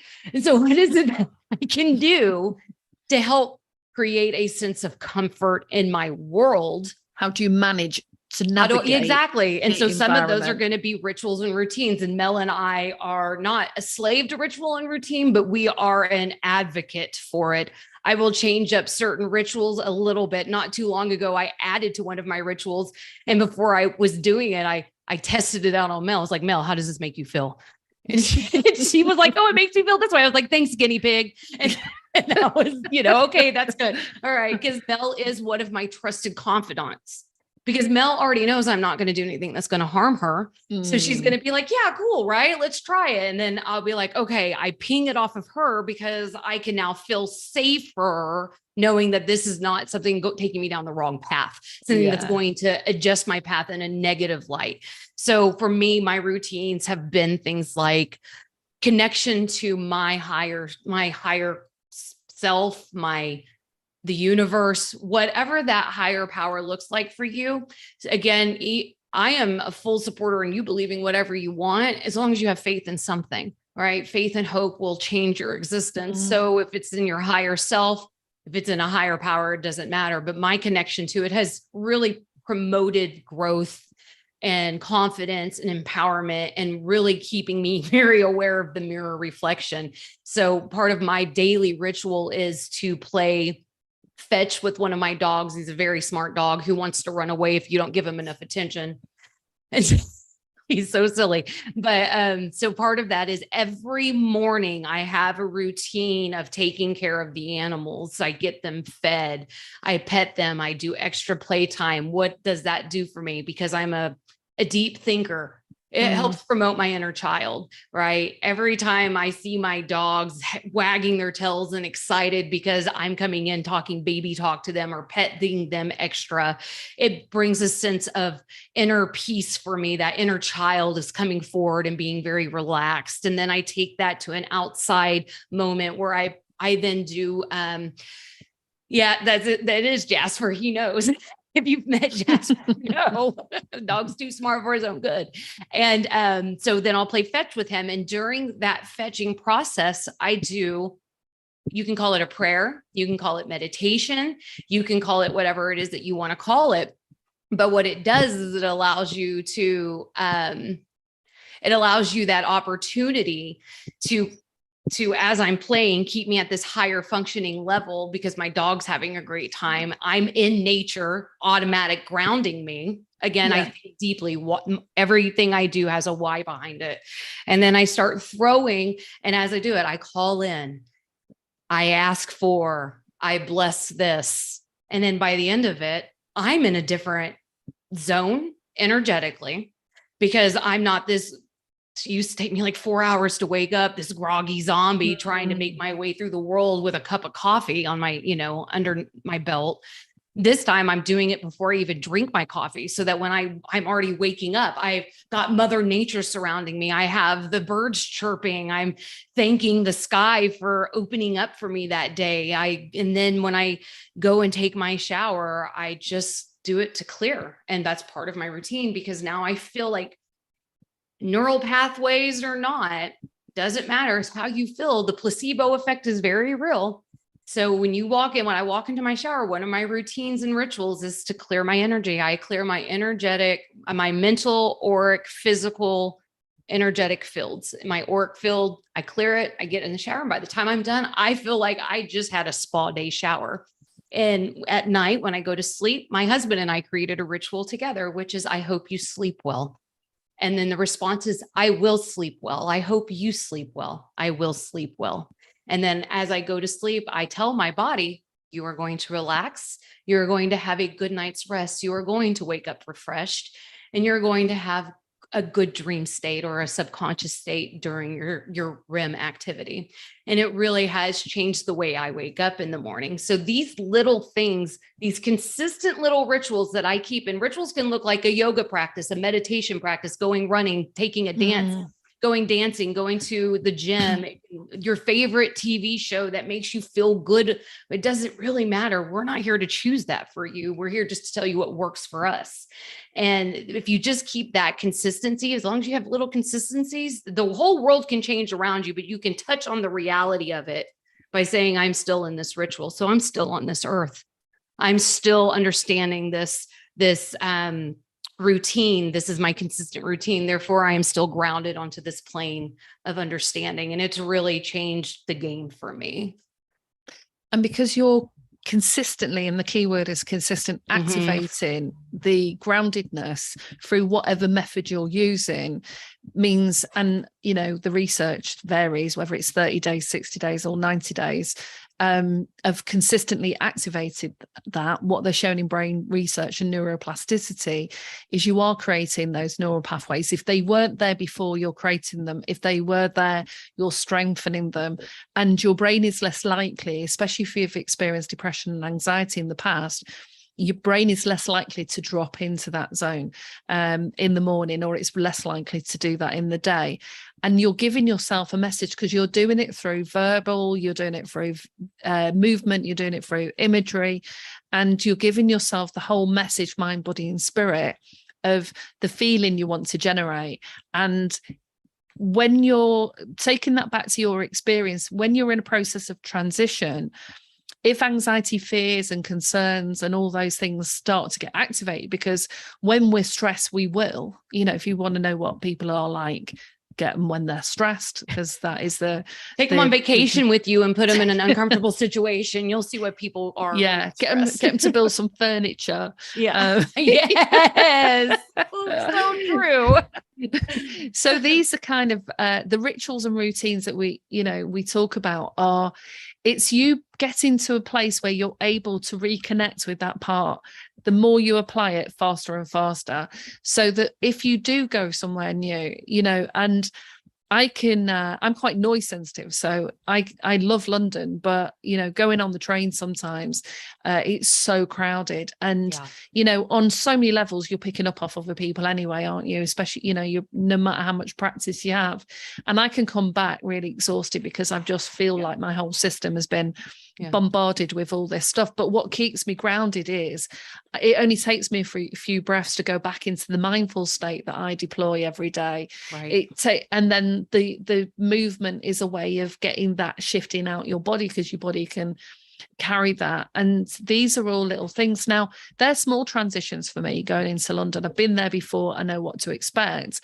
But when I've done that on bigger trips and gone to somewhere completely on my own, to a destination I've not been to before, then the challenge was much greater. So our transitions it's like everything. It can be graded of how how stressful is this? What have I got the tools and techniques that I need in order to manage going from A to B? Right. And is there something en route, and who am I doing that with? And who are you doing that with? And this is a really just symbolic to your journey. When we're talking traveling, think of it also as your next steps into your new cycle. When you're making changes to your pattern, what am I confident with? What do I think is going to be an obstacle on the way? Being aware of these things, being conscious awareness is so valuable, guys. And it's okay for us to have shadows that sneak up on us. But the more times we say, okay, let's get real with myself. What are my strengths and what are my weaknesses on this next part of the journey?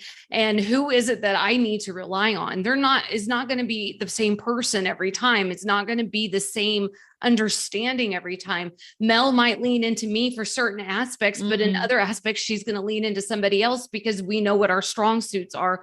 And it doesn't diminish anything about the individual or the friendship or the relationship. All it does is create a safe guideline for why you do what you do with who. I would never go on a vacation with certain friends because I know that they're probably going to cause more harm than good to my need for safety and well-being, because I have a higher need than most because of the traumatic experiences I've had in my life. Yeah. Being consciously aware of that notes that maybe if I go with this friend, I'm going to do an all-inclusive resort and not really get off that resort. My experience is going to look different. Now, if I go with my husband, let's do it. Let's go somewhere in the middle of the town where we don't speak the language and grab the currency that's used there and go to the off places that we can purchase like the authentic food and really kind of bring up more courage for myself and start to tackle those issues. And it works the same way in my real world.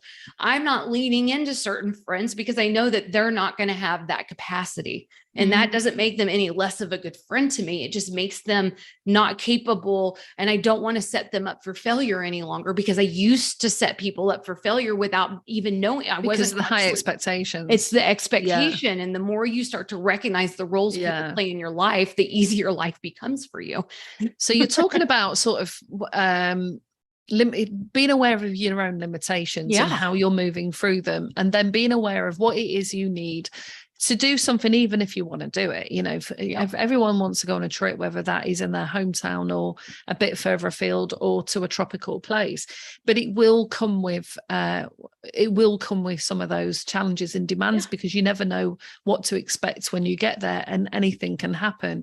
So it's a bit like having that sort of, what is the safety planning I need, not to the degree that you're on the airport and you go, right, here's the door you jump out of it just in case, you know, something happens, and here's the slide. You don't need to that level, but that level of planning is what helps. If you are a little bit wobbly and you have had past trauma, then those things are going to get stirred up, and we can't just expect other people to just mind read and work that out, or to carry that load. Even if you are able to communicate it, if a person is not capable, they're not capable, and us telling them that they should be capable is doing a disservice to not only yourself, but to that person. And it creates a looping hole or a looping cycle of the drama triangle, really. And that's just not a place that you want to. The drama triangle is a place you never want to reside in. So, and it's a way of, you know, if once you've done things that take you out of your comfort zone, you're able to then celebrate the steps that you took to get you to a place that actually for you is a personal success. So for other people, they can do lots of things without even thinking about it, but we all have our own things that, you know, I've got a friend who's got a continuous list of her, you know, top 500 things she wants to do before she dies, bucket list.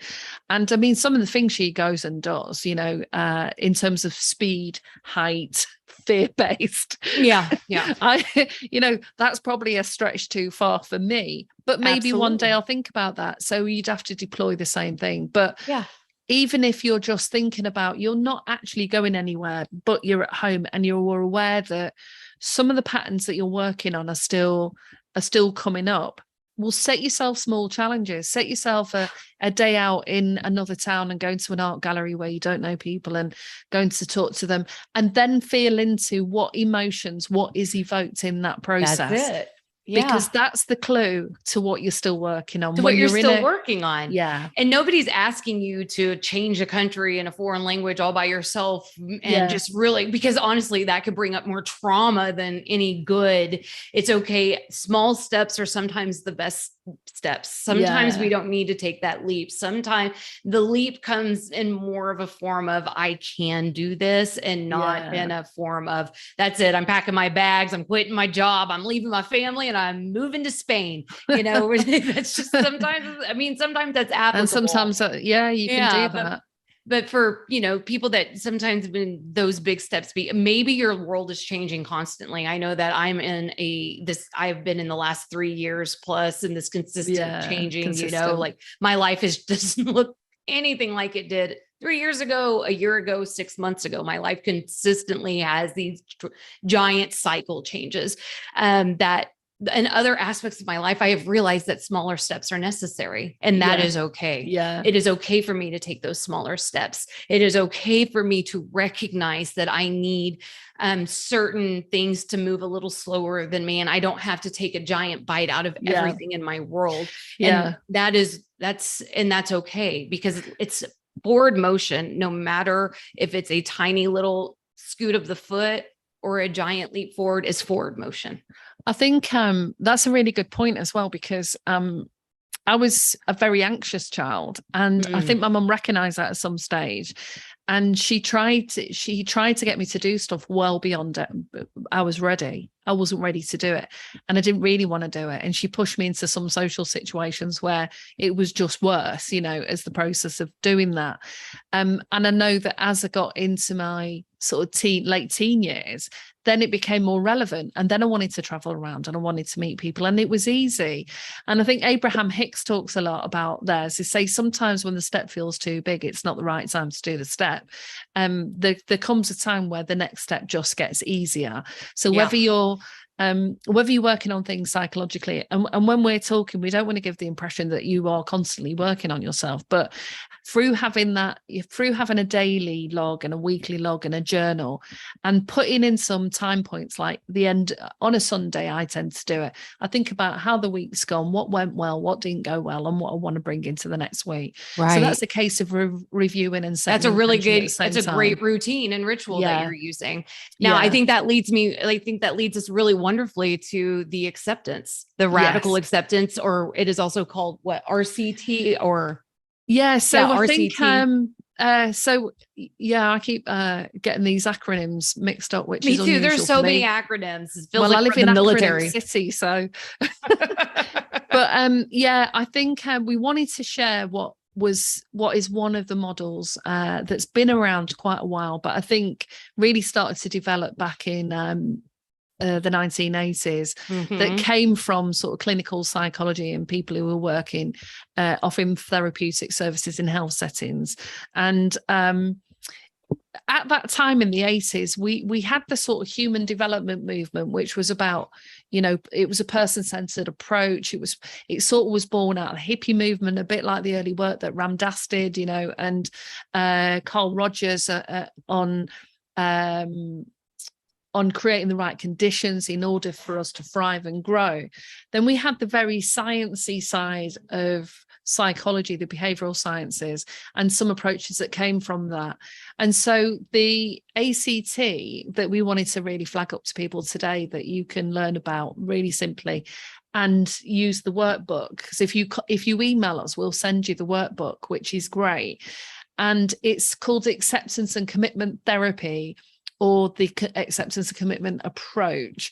But also in some areas, it's acceptance and compassion, because when you get out of, you were talking earlier about the polarized world, Danielle, of this and that, black and white, good and bad. We stopped labeling things like that. When we're moving into the next dimension of our involvement, we start moving into places of compassion, start understanding how we need to have compassion for ourselves, our experiences, that we have messed up, we have done certain things, or things have been done against us, and having compassion. Now, I'm not saying having compassion for everyone, that is a personal choice. That is your choice. That is your choice. We're not asking you to, we're not going over forgiveness, we're not going over compassion and that kind of level. At the end of the day, it's really we're all about self and tuning into that self and what it Yeah. requires for yourself to move forward. And you decide on the external world what that does for you. So this approach, acceptance and commitment therapy or approach, was originally started in the 1980s. Stephen Hayes, I think it was. And what they're sort of bracing, it's a bit Freudian in some senses, and I'm not sure I agree entirely with the philosophy, but because I think we've moved on a bit since then. Yeah. Is that the therapy was based on the concept that suffering is a natural and inevitable condition of humans. Well, it partly is. I don't think it totally is. And we have an instinct to control our experiences, but this instinct does not always serve us, which is a good point. So then we had Russell Harris, who came around 2011, who probably worked in that field and started to blend it with some other approaches. And he's got a nice way of defining it, which is it's a mindfulness-based therapeutic approach that challenges the ground rules of most Western psychology. So at that time, psychology and spirituality were worlds apart. And really what we've been seeing in the last 5 years, and I've certainly seen it because I've been in the sort of psychological, clinical psychology world, and I've been in the spiritual yoga, meditation, mindfulness world for over 20 years as well. But we saw two very distinct camps, different ways of describing the human experience. What we're seeing now in the last 5 years is actually a blending of that, and it's great. Yeah. And we talked about that on other podcasts, because the two we needed, as Mariana Kaplan writes in her book, the West needs the East as much as the East needs the West. In these mind, body, spirit is really it needs to be in union. And until it is, you're going to feel yourself really distracted and in a chaotic mode. Yeah, and I think the focus really was, and even when we talked about what we'd call problematic kids back then, of this behavioral therapy, was really ruling out all of the other things that was going on. So he really started to evolve what was very early on mindfulness, which obviously has come from Buddhism and Hindu philosophies in yoga and both and the Buddhist approaches, and that challenges Western psychology. It did at that time, but the goal really, and the point we're making today, is to help people create a rich and meaningful life and develop mindfulness skills alongside the existence of any pain and suffering that they experience. Now, if you're constantly in pain and suffering, then I think, you owe it to yourself to get some support. But sometimes when you're transitioning out of your past and all the programs and the issues that you've experienced, the pain and suffering will come in like the tide. It'll come in, it will go out, it'll come in. And you'll start to have breathing space and gaps where you can say, wow, I've had, at least 2 days where I've not been depressed, or 2 days when I felt mildly okay or flat and not angry and rageful. And that, with the sort of inner work, that can grow and develop. So this approach really has core processes at its heart, and the key ones are acceptance, cognitive diffusion, being present, the self as context, which is what we say the same thing in different ways, and values. And when people are really starting to try and define who they are, like what you were saying, Danielle, is if you grow up in a family where it's really strict and it's that dysfunctional, the two elements that are going to help you really formulate what fits with you and who you are as a self is the values and accepting your experience, but also creating those boundaries so that you can start to figure out what is right for you and what isn't right for you. And in terms of values, on the workbook that we've got, there's a lot of tools in there. And if you just in isolation do the value sheet, there's quite a lot on the internet. And the one that I did last year, redid mine, it had about 72 keywords. And all you do is you circle the word that resonates. You go, yeah, that's me. I like that. I like that. And you can end up, with 20 or 30. And then what you do is you drill down and you try and get down to a list of about 10. And you can do, values aren't necessarily the same in the workplace or as they are at home. And the idea is that we can start to live a meaningful and purposeful life where if we feel that we don't feel empty and hollow, we're less likely to feel suicidal, sad and depressed as some of the sort of basic components. It's a little bit more complex than that, but that's some of the basics. And that by living your life according to your values. If you value connection and harmony, of course, you know, but you've got a social anxiety, then the work is to get over those social barriers. But the part that Danielle and I wanted to bring to this is that, yes, there's lots of information out there. There's lots of workshops we can do. There's lots of journeys we can go on, but we also have to just be able to accept our humanness. And within the spiritual community in particular, there's a drive towards this, you know, I'm evolving towards this state of, we're not using, it's enlightenment, nirvana, whichever, in that, as though, and in a way, we've sort of denigrated the human experience in being embodied as a human, rather than seeing that we, you know, can combine our, and it's a little bit more sophisticated and technical sometimes to try and convey that, but combine our spirit and our humanness and integrate that, and accept that being human is a challenge, and accept it, that life is up and down. And I remember years ago, I had the really distorted view that once you get over your stuff, you know, that you somehow was okay. And that view, that view trips me up several times, because what happens is either you get into a state of homeostasis again, you know, you just go up to the next phase, you're not miserable all the time or anxious all the time. And something comes around the corner. And as a sort of story that a colleague and I use a lot when we're running women's groups is, if you're in a constant state of perpetual stress, is it only takes the gas bill. Now, I don't want to mention gas and electric bills at the moment, because the whole of the UK's. Yeah, I was saying, aren't you guys going up like 3 times the amount or something? Yeah, crazy? the whole government is about to rip us off completely. But, you know, that's a whole political conversation I shouldn't have here. We will not be having that here. But we don't do that. But but it's got, you know, before this was happening, or it, you know, I think once, you know, my tire went, and because I didn't really know much about the car, it just sent me into a sort of meltdown. And so it's accepting that we have these different range of feelings. One of the difficulties with kids that I saw when I was working in schools is they didn't even have a language to describe what it was they were feeling. They didn't have the feeling words.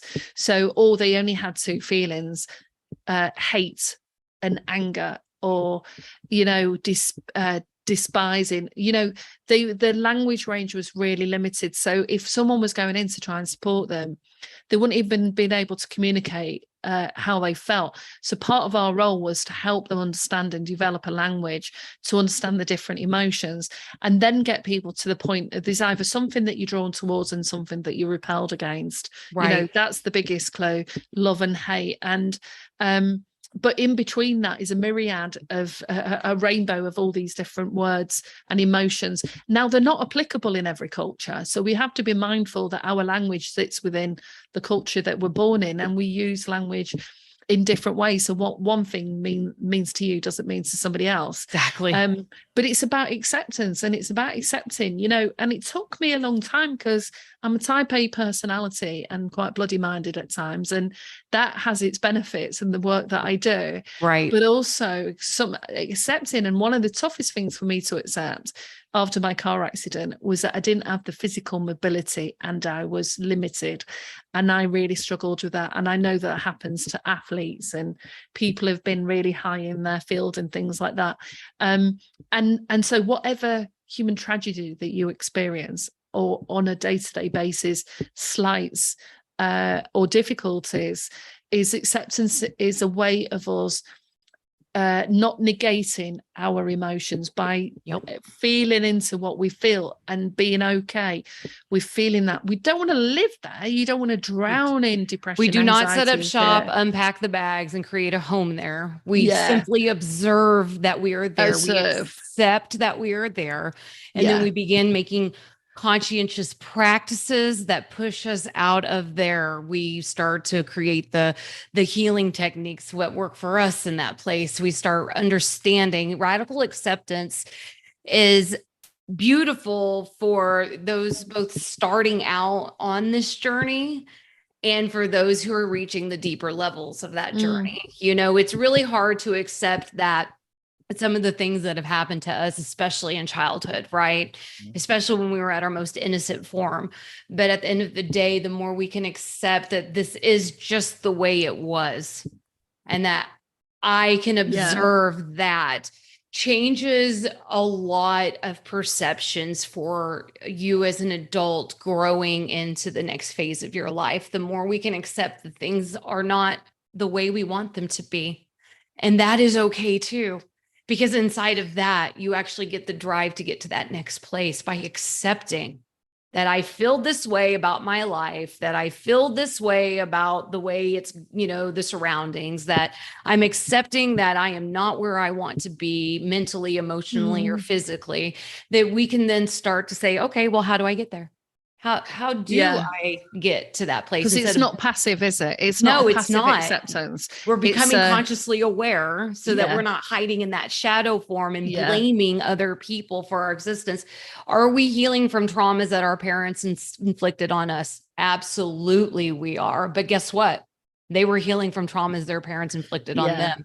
And they were healing from parents. You know what I'm saying? This is just a generational thing. So the more we can just accept things the way they are, the easier it is, that clarity, that ace of swords mentality starts coming through. It's like, boom, now I'm seeing paths. Now I'm seeing a way out. Now the world isn't as closed down on me. The walls aren't so close to me. Now I'm starting to see there's a window over there that's not locked down. I could possibly open that. If I open that, what does that lead to? Oh, and if I get out of there and it leads to that, it opens up to a doorway that I can literally walk through. This is how this works. The more we accept who we are, where we come from, the easier it is to move through to the next position.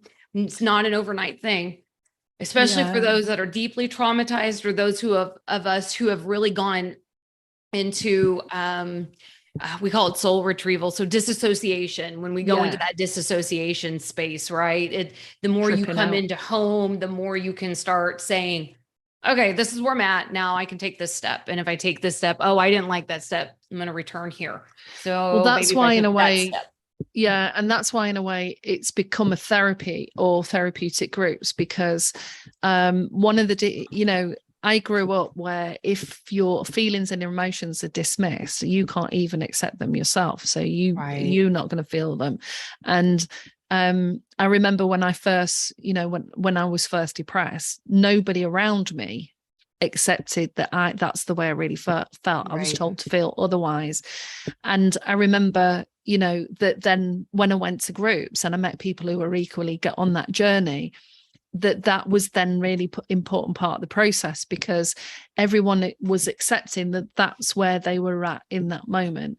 Now, that journey for some people can be a couple of months, for others it's years and years in therapy, as you say, those early experiences. But it can be equally for anyone who's got a healthy level of functioning and just has to accept that they feel a particular way about something that they don't want to feel.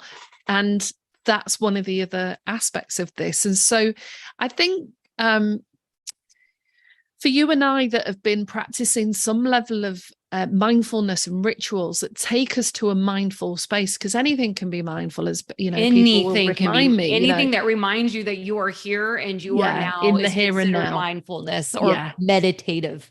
Right? Yeah. So you don't have to meditate to get to the mindful state, but because mindfulness is really ramped up in the last 5 years in particular, there's so many practices, so many things you can do online, and so many people teaching that, is that at this time in life, it's a lot easier for people to maybe practice the acceptance and compassion or commitment therapy. We're talking about the 80s and 90s where, that we weren't even seen like in the UK therapy in schools.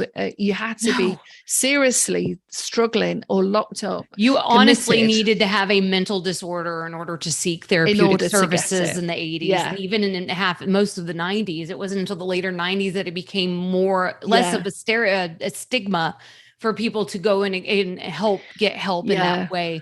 And I am so grateful to live in a world of technology where we are so open to mental health. And don't get me wrong, there's a shadow side to everything. Again, the way we label people now. But in that, it is our job to discern. The world's never going to be perfect. It is not its job to be perfect. It is your job to accept the world as it is and do the things that create your version of utopia. And that is all this whole thing comes down to is the more you can heal yourself, the more you're going to see that there's never going to be this perfect experience with these perfect things at the perfect time. We have to learn how to roll through life like we would roll with the punches, right? Life is not making us our bitch unless we allow it. And then when we stop allowing it, we'll start to see how we can smoothly transition from things that feel uncomfortable to things that we are now taking by the horns. As we have stated twice now in this thing, we are really in our role in this world is to create our own world, is to create an existence that we don't want to run away from, is to create things and not worry about other people's judgment about what it is that your world is going to look like. And inside of that, you begin to heal in ways that it's just profound. And if we could get more and more people on that page, even the most egoic of human beings are going to start settling down that ego when they stop worrying about what other people think and the value of righteousness. So, this kind of, yeah. So, go ahead. Well, I was just going to say a sort of practical way of doing that on a very simple level is if you've already got rituals and routines that can get you into a relaxed state, that can make the whole process easier. That's why I'm a proponent of banging on about why mindfulness and meditation is good. But on a very practical level is you can have on a continuum okay and not okay. Yep. So notice when you're okay, and when you start to not feel okay, not okay, what is not okay for you? And it could be that, are you feeling frustrated, hungry, agitated, angry? So name the thing. And if you don't know, then you need to sit with it a bit longer. Yep. Now, for some people, I get images and I might get connected with, this is what I'm feeling right now, but this is the image it connects with. For other people, it will be a different experience, but you stay with it and you breathe into it. Breathing in and out of that alone means that you are now going to that place of acceptance rather than either feeling stupid that you shouldn't feel like that or you're pushing that away. You're pushing it away. If you're new to it, it can feel like there's a lot coming up, but trust the process, because the more that you do that and you can sit back and go, hang on a minute, why do I now feel discombobulated? What is it that's going on? Is it I'm transitioning from A to B and it's more daunting than I anticipated? Or is it that every time this person comes around, they're moaning about what's happened with this and that, and you just realize, you think, oh my God, my bloom was in this really beautiful floaty place and now it feels like someone's popped it. Do we need to take some action and do something different? Correct. Or are you so the whole process is quite simple, but it's really to breathe into it. The breathing allows the emotions to process in the body.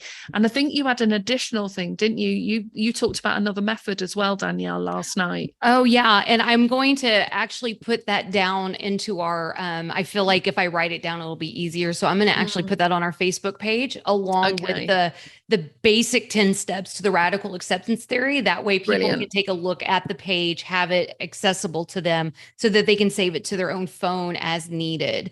Yeah. Just because you and I are having this really brilliant talk that's kind of opening up in ways that you can apply these things. Yeah. I think that one of the things that Mel and I have discovered throughout this podcast in the last webinar is it isn't our job to go step by step with you. It is our job to explain it in a way that makes it more human, applicable to you.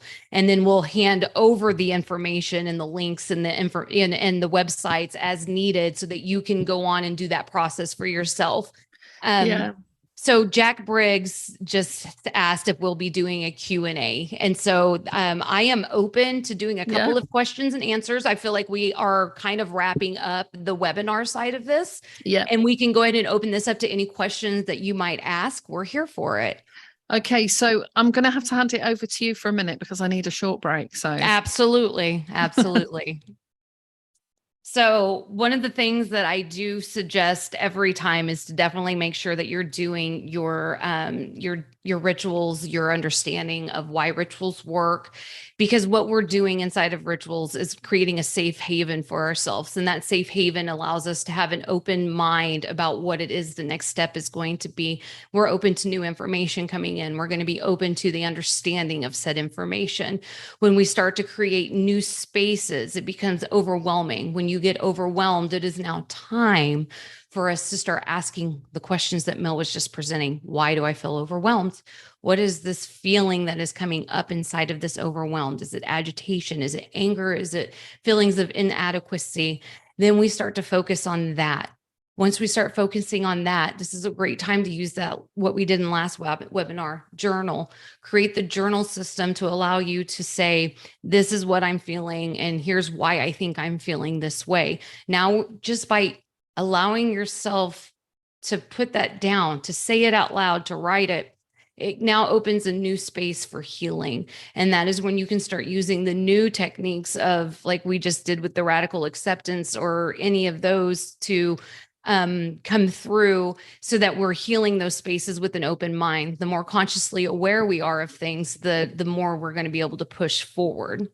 All right, Jack. So if you are ready for questions, or if anybody else on this is ready to ask their questions, we are here and available.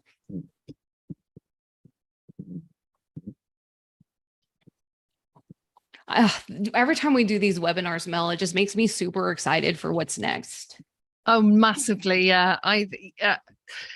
We've talked while that's been typed. We talked, didn't we, for years about how we felt for years how we wanted to use the skills that we developed over the years in a different way. And, you know, when you start on the journey towards clearing your past and moving forward and designing your life a bit more, there are some things that just come along that you can never even anticipate, there are goals that you can never even set because you can't even imagine them. And you know, we, in a moment when we met last year, did not for one moment imagine that we were even going to go to webinar level.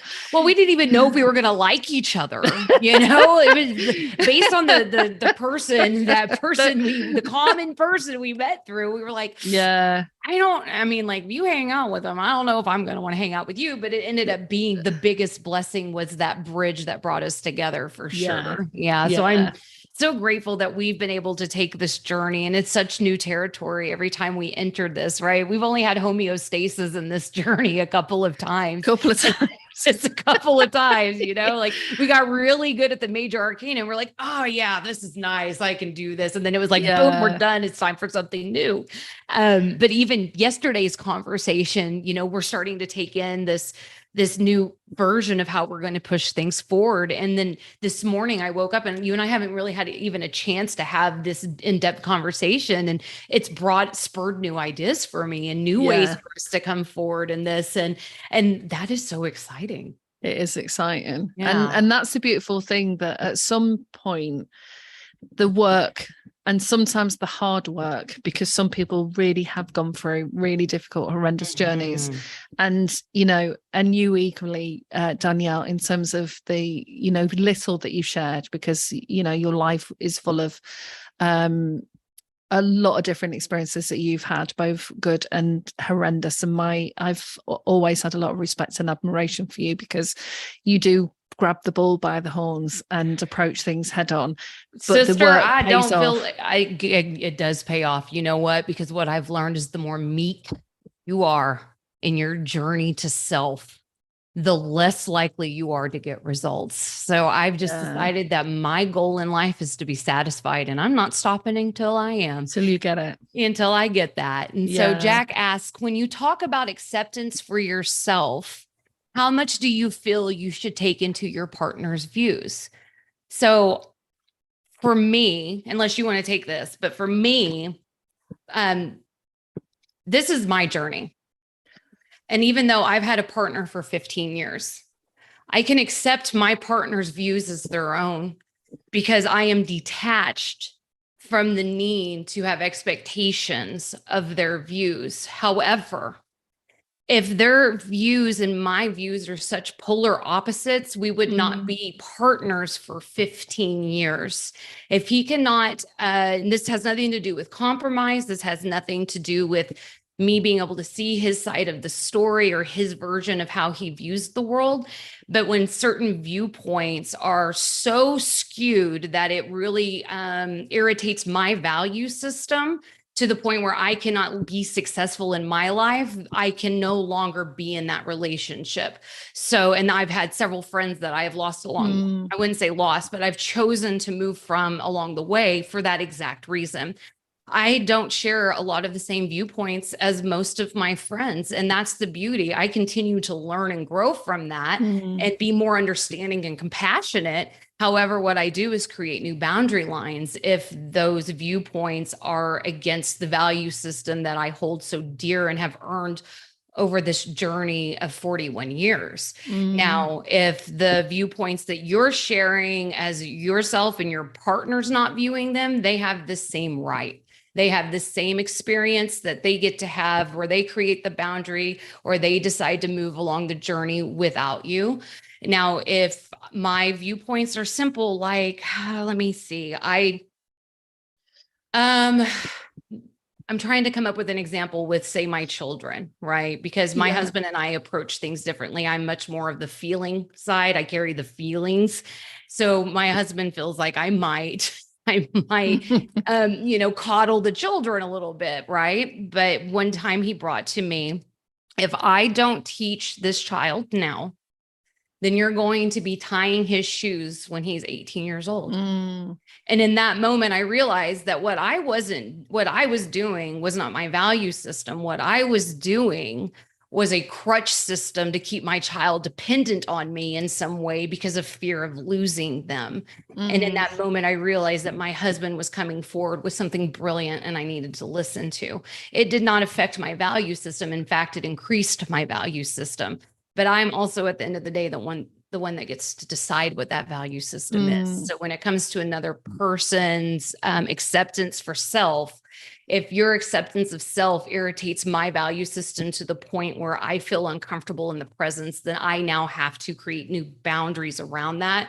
And whatever that looks like in each relationship is different. It could be walking away from said relationship or creating a new standard for that relationship. What once might have been this now needs to transform into this so that we can continue to live our lives in a happy and free way.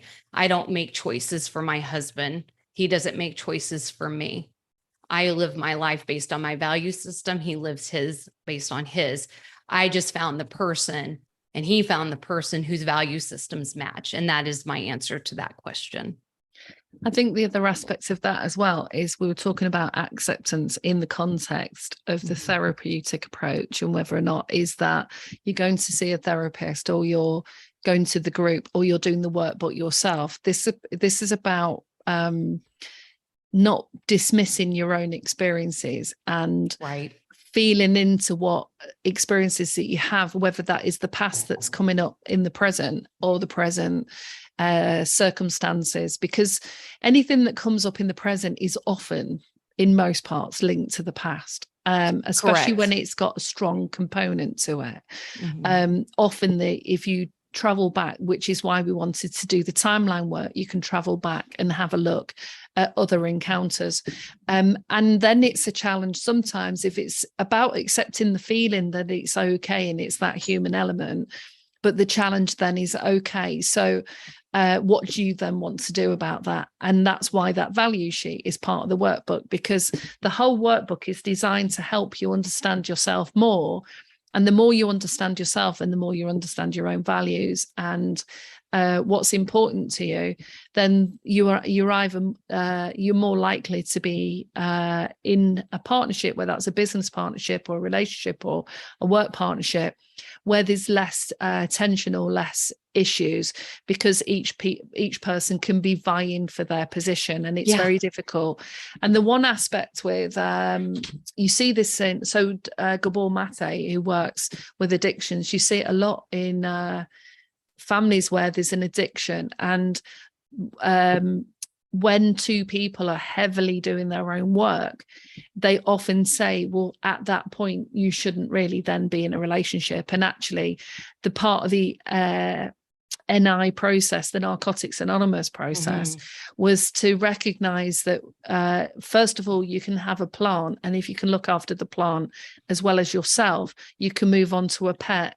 And once you've had the pet, you might then be able to be ready to have a relationship. Yeah. Because you can a lot of people struggle to have a relationship with themselves. Yes. And so, well, and as you can see with my gorgeous plants back here, that was part of my journey as well. Was it?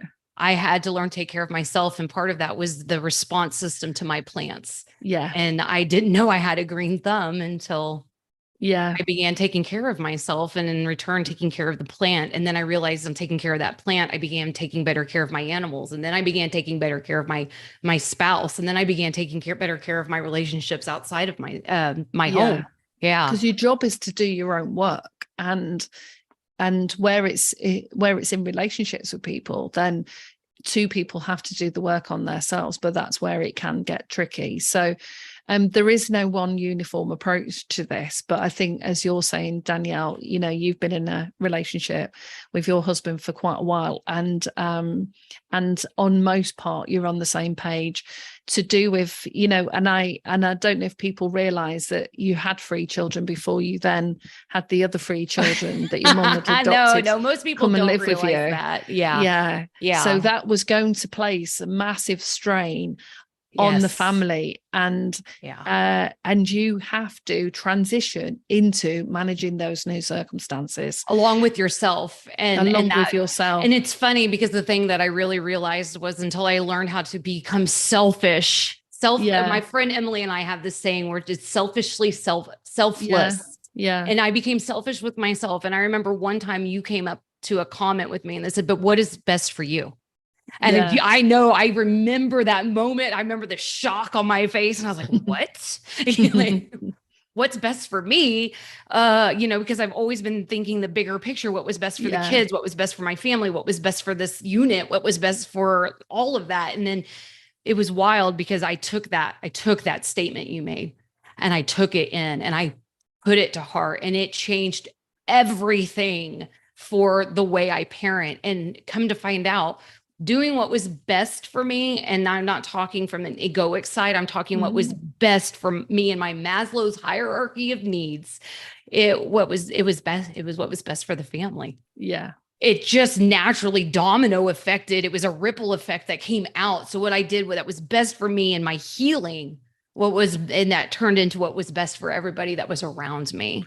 Yeah. Because when you're in your authentic self, which usually means the self that you were before all the programming, the self that you were before all the abuse and trauma, it's not that you move into a new self.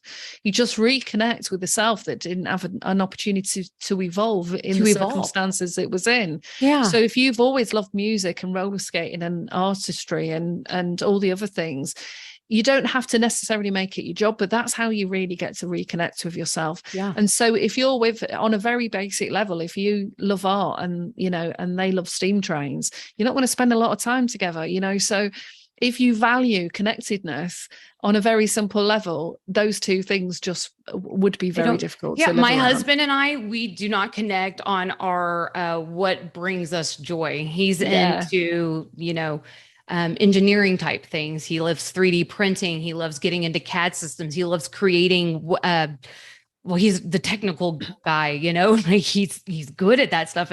And although I am always like, every time my husband speaks to me, I'm all ears, because I love and I enjoy watching his face light up whenever he speaks about the things that he loves.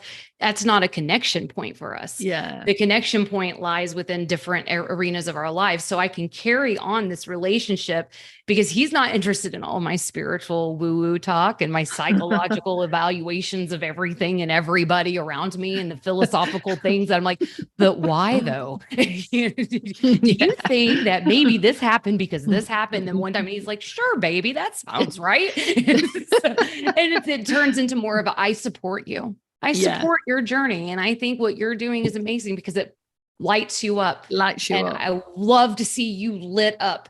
And that's that. And so, yeah, for, you know, Brad and I coming from these opposite polarities, this opposite ends of the scales on what brings us joy, we really have managed to put together this cute little package of, you know, I am into the things I'm into, you're into the things you're into, but we come together in these certain aspects of these things because we bothered to pay attention and give it time. Yeah. And in that time frame, we were like, oh, you know what? I can relate that thing that you're into something that I am into. And we can kind of bridge that gap through that part. Yeah. And, you know, and that's probably I agree, another Jack. webinar. We would do a great stream on mental health and relationships. Actually, that's a great idea. We'll probably put that on the podcast list. Yeah. Yeah, we've talked about this for a long time, you know, because one of the things that one of my most proud things was that when I started my journey, I was on the brink of divorce. And I was going to be a single mother of 6 children. And it was the oddest thing when I woke up and I said, nope, you know what? This man has been here. Even if it's been part of the journey of the lows, that person has stood by me. That person has been my confidant. That person has been the things that I've always needed. And so together we decided to heal. And it wasn't that we chose to heal as a couple. We chose to heal on the individual level. Yeah. And that brought us closer to each other as a couple. So I would love to do a stream on relationships because we are that couple, guys. It's 15 years and we look like honeymooners. It's kind of actually better than honeymooners. We look like we're just like the cutest. We're gross and annoying is what we are to other people. So. Well, I'll get to see that when you come to the UK. Yes, you will. And he made a promise to me that once we get that, we're moving out of state. And that year that we're taking in that relaxed form, and I said, so can I get the promise that I can go visit my friend? And he was like, we're going to do it. Oh, that'd so be cool. You are within a year out of seeing this face in person. Because we don't know if I know it's a height difference. I'll have to jump up real tall. But thank you, Jack. I appreciate that. I appreciate that you, every time you're here, I remember you from last time, every time you're here, you come up with a lot of good information and you really bring in the part of the community that we love. We love being a part of. This is why we're doing what we're doing. It's Mel and I can talk for hours on end. We've proven that time and again in our 5-hour non-recorded conversations, but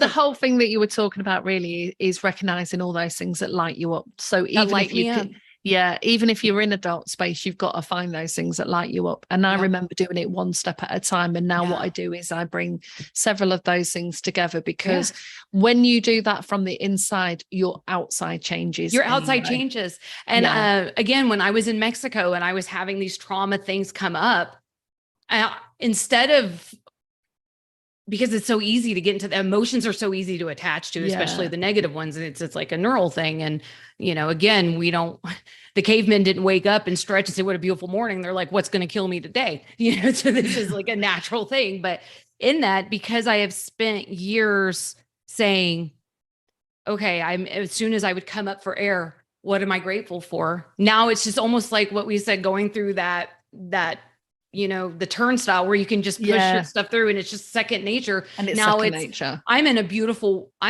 location. Yeah. I am so grateful that I have the ability to do these things with the person I love. Look at where I'm at. Look at my children. Look at the friends I have.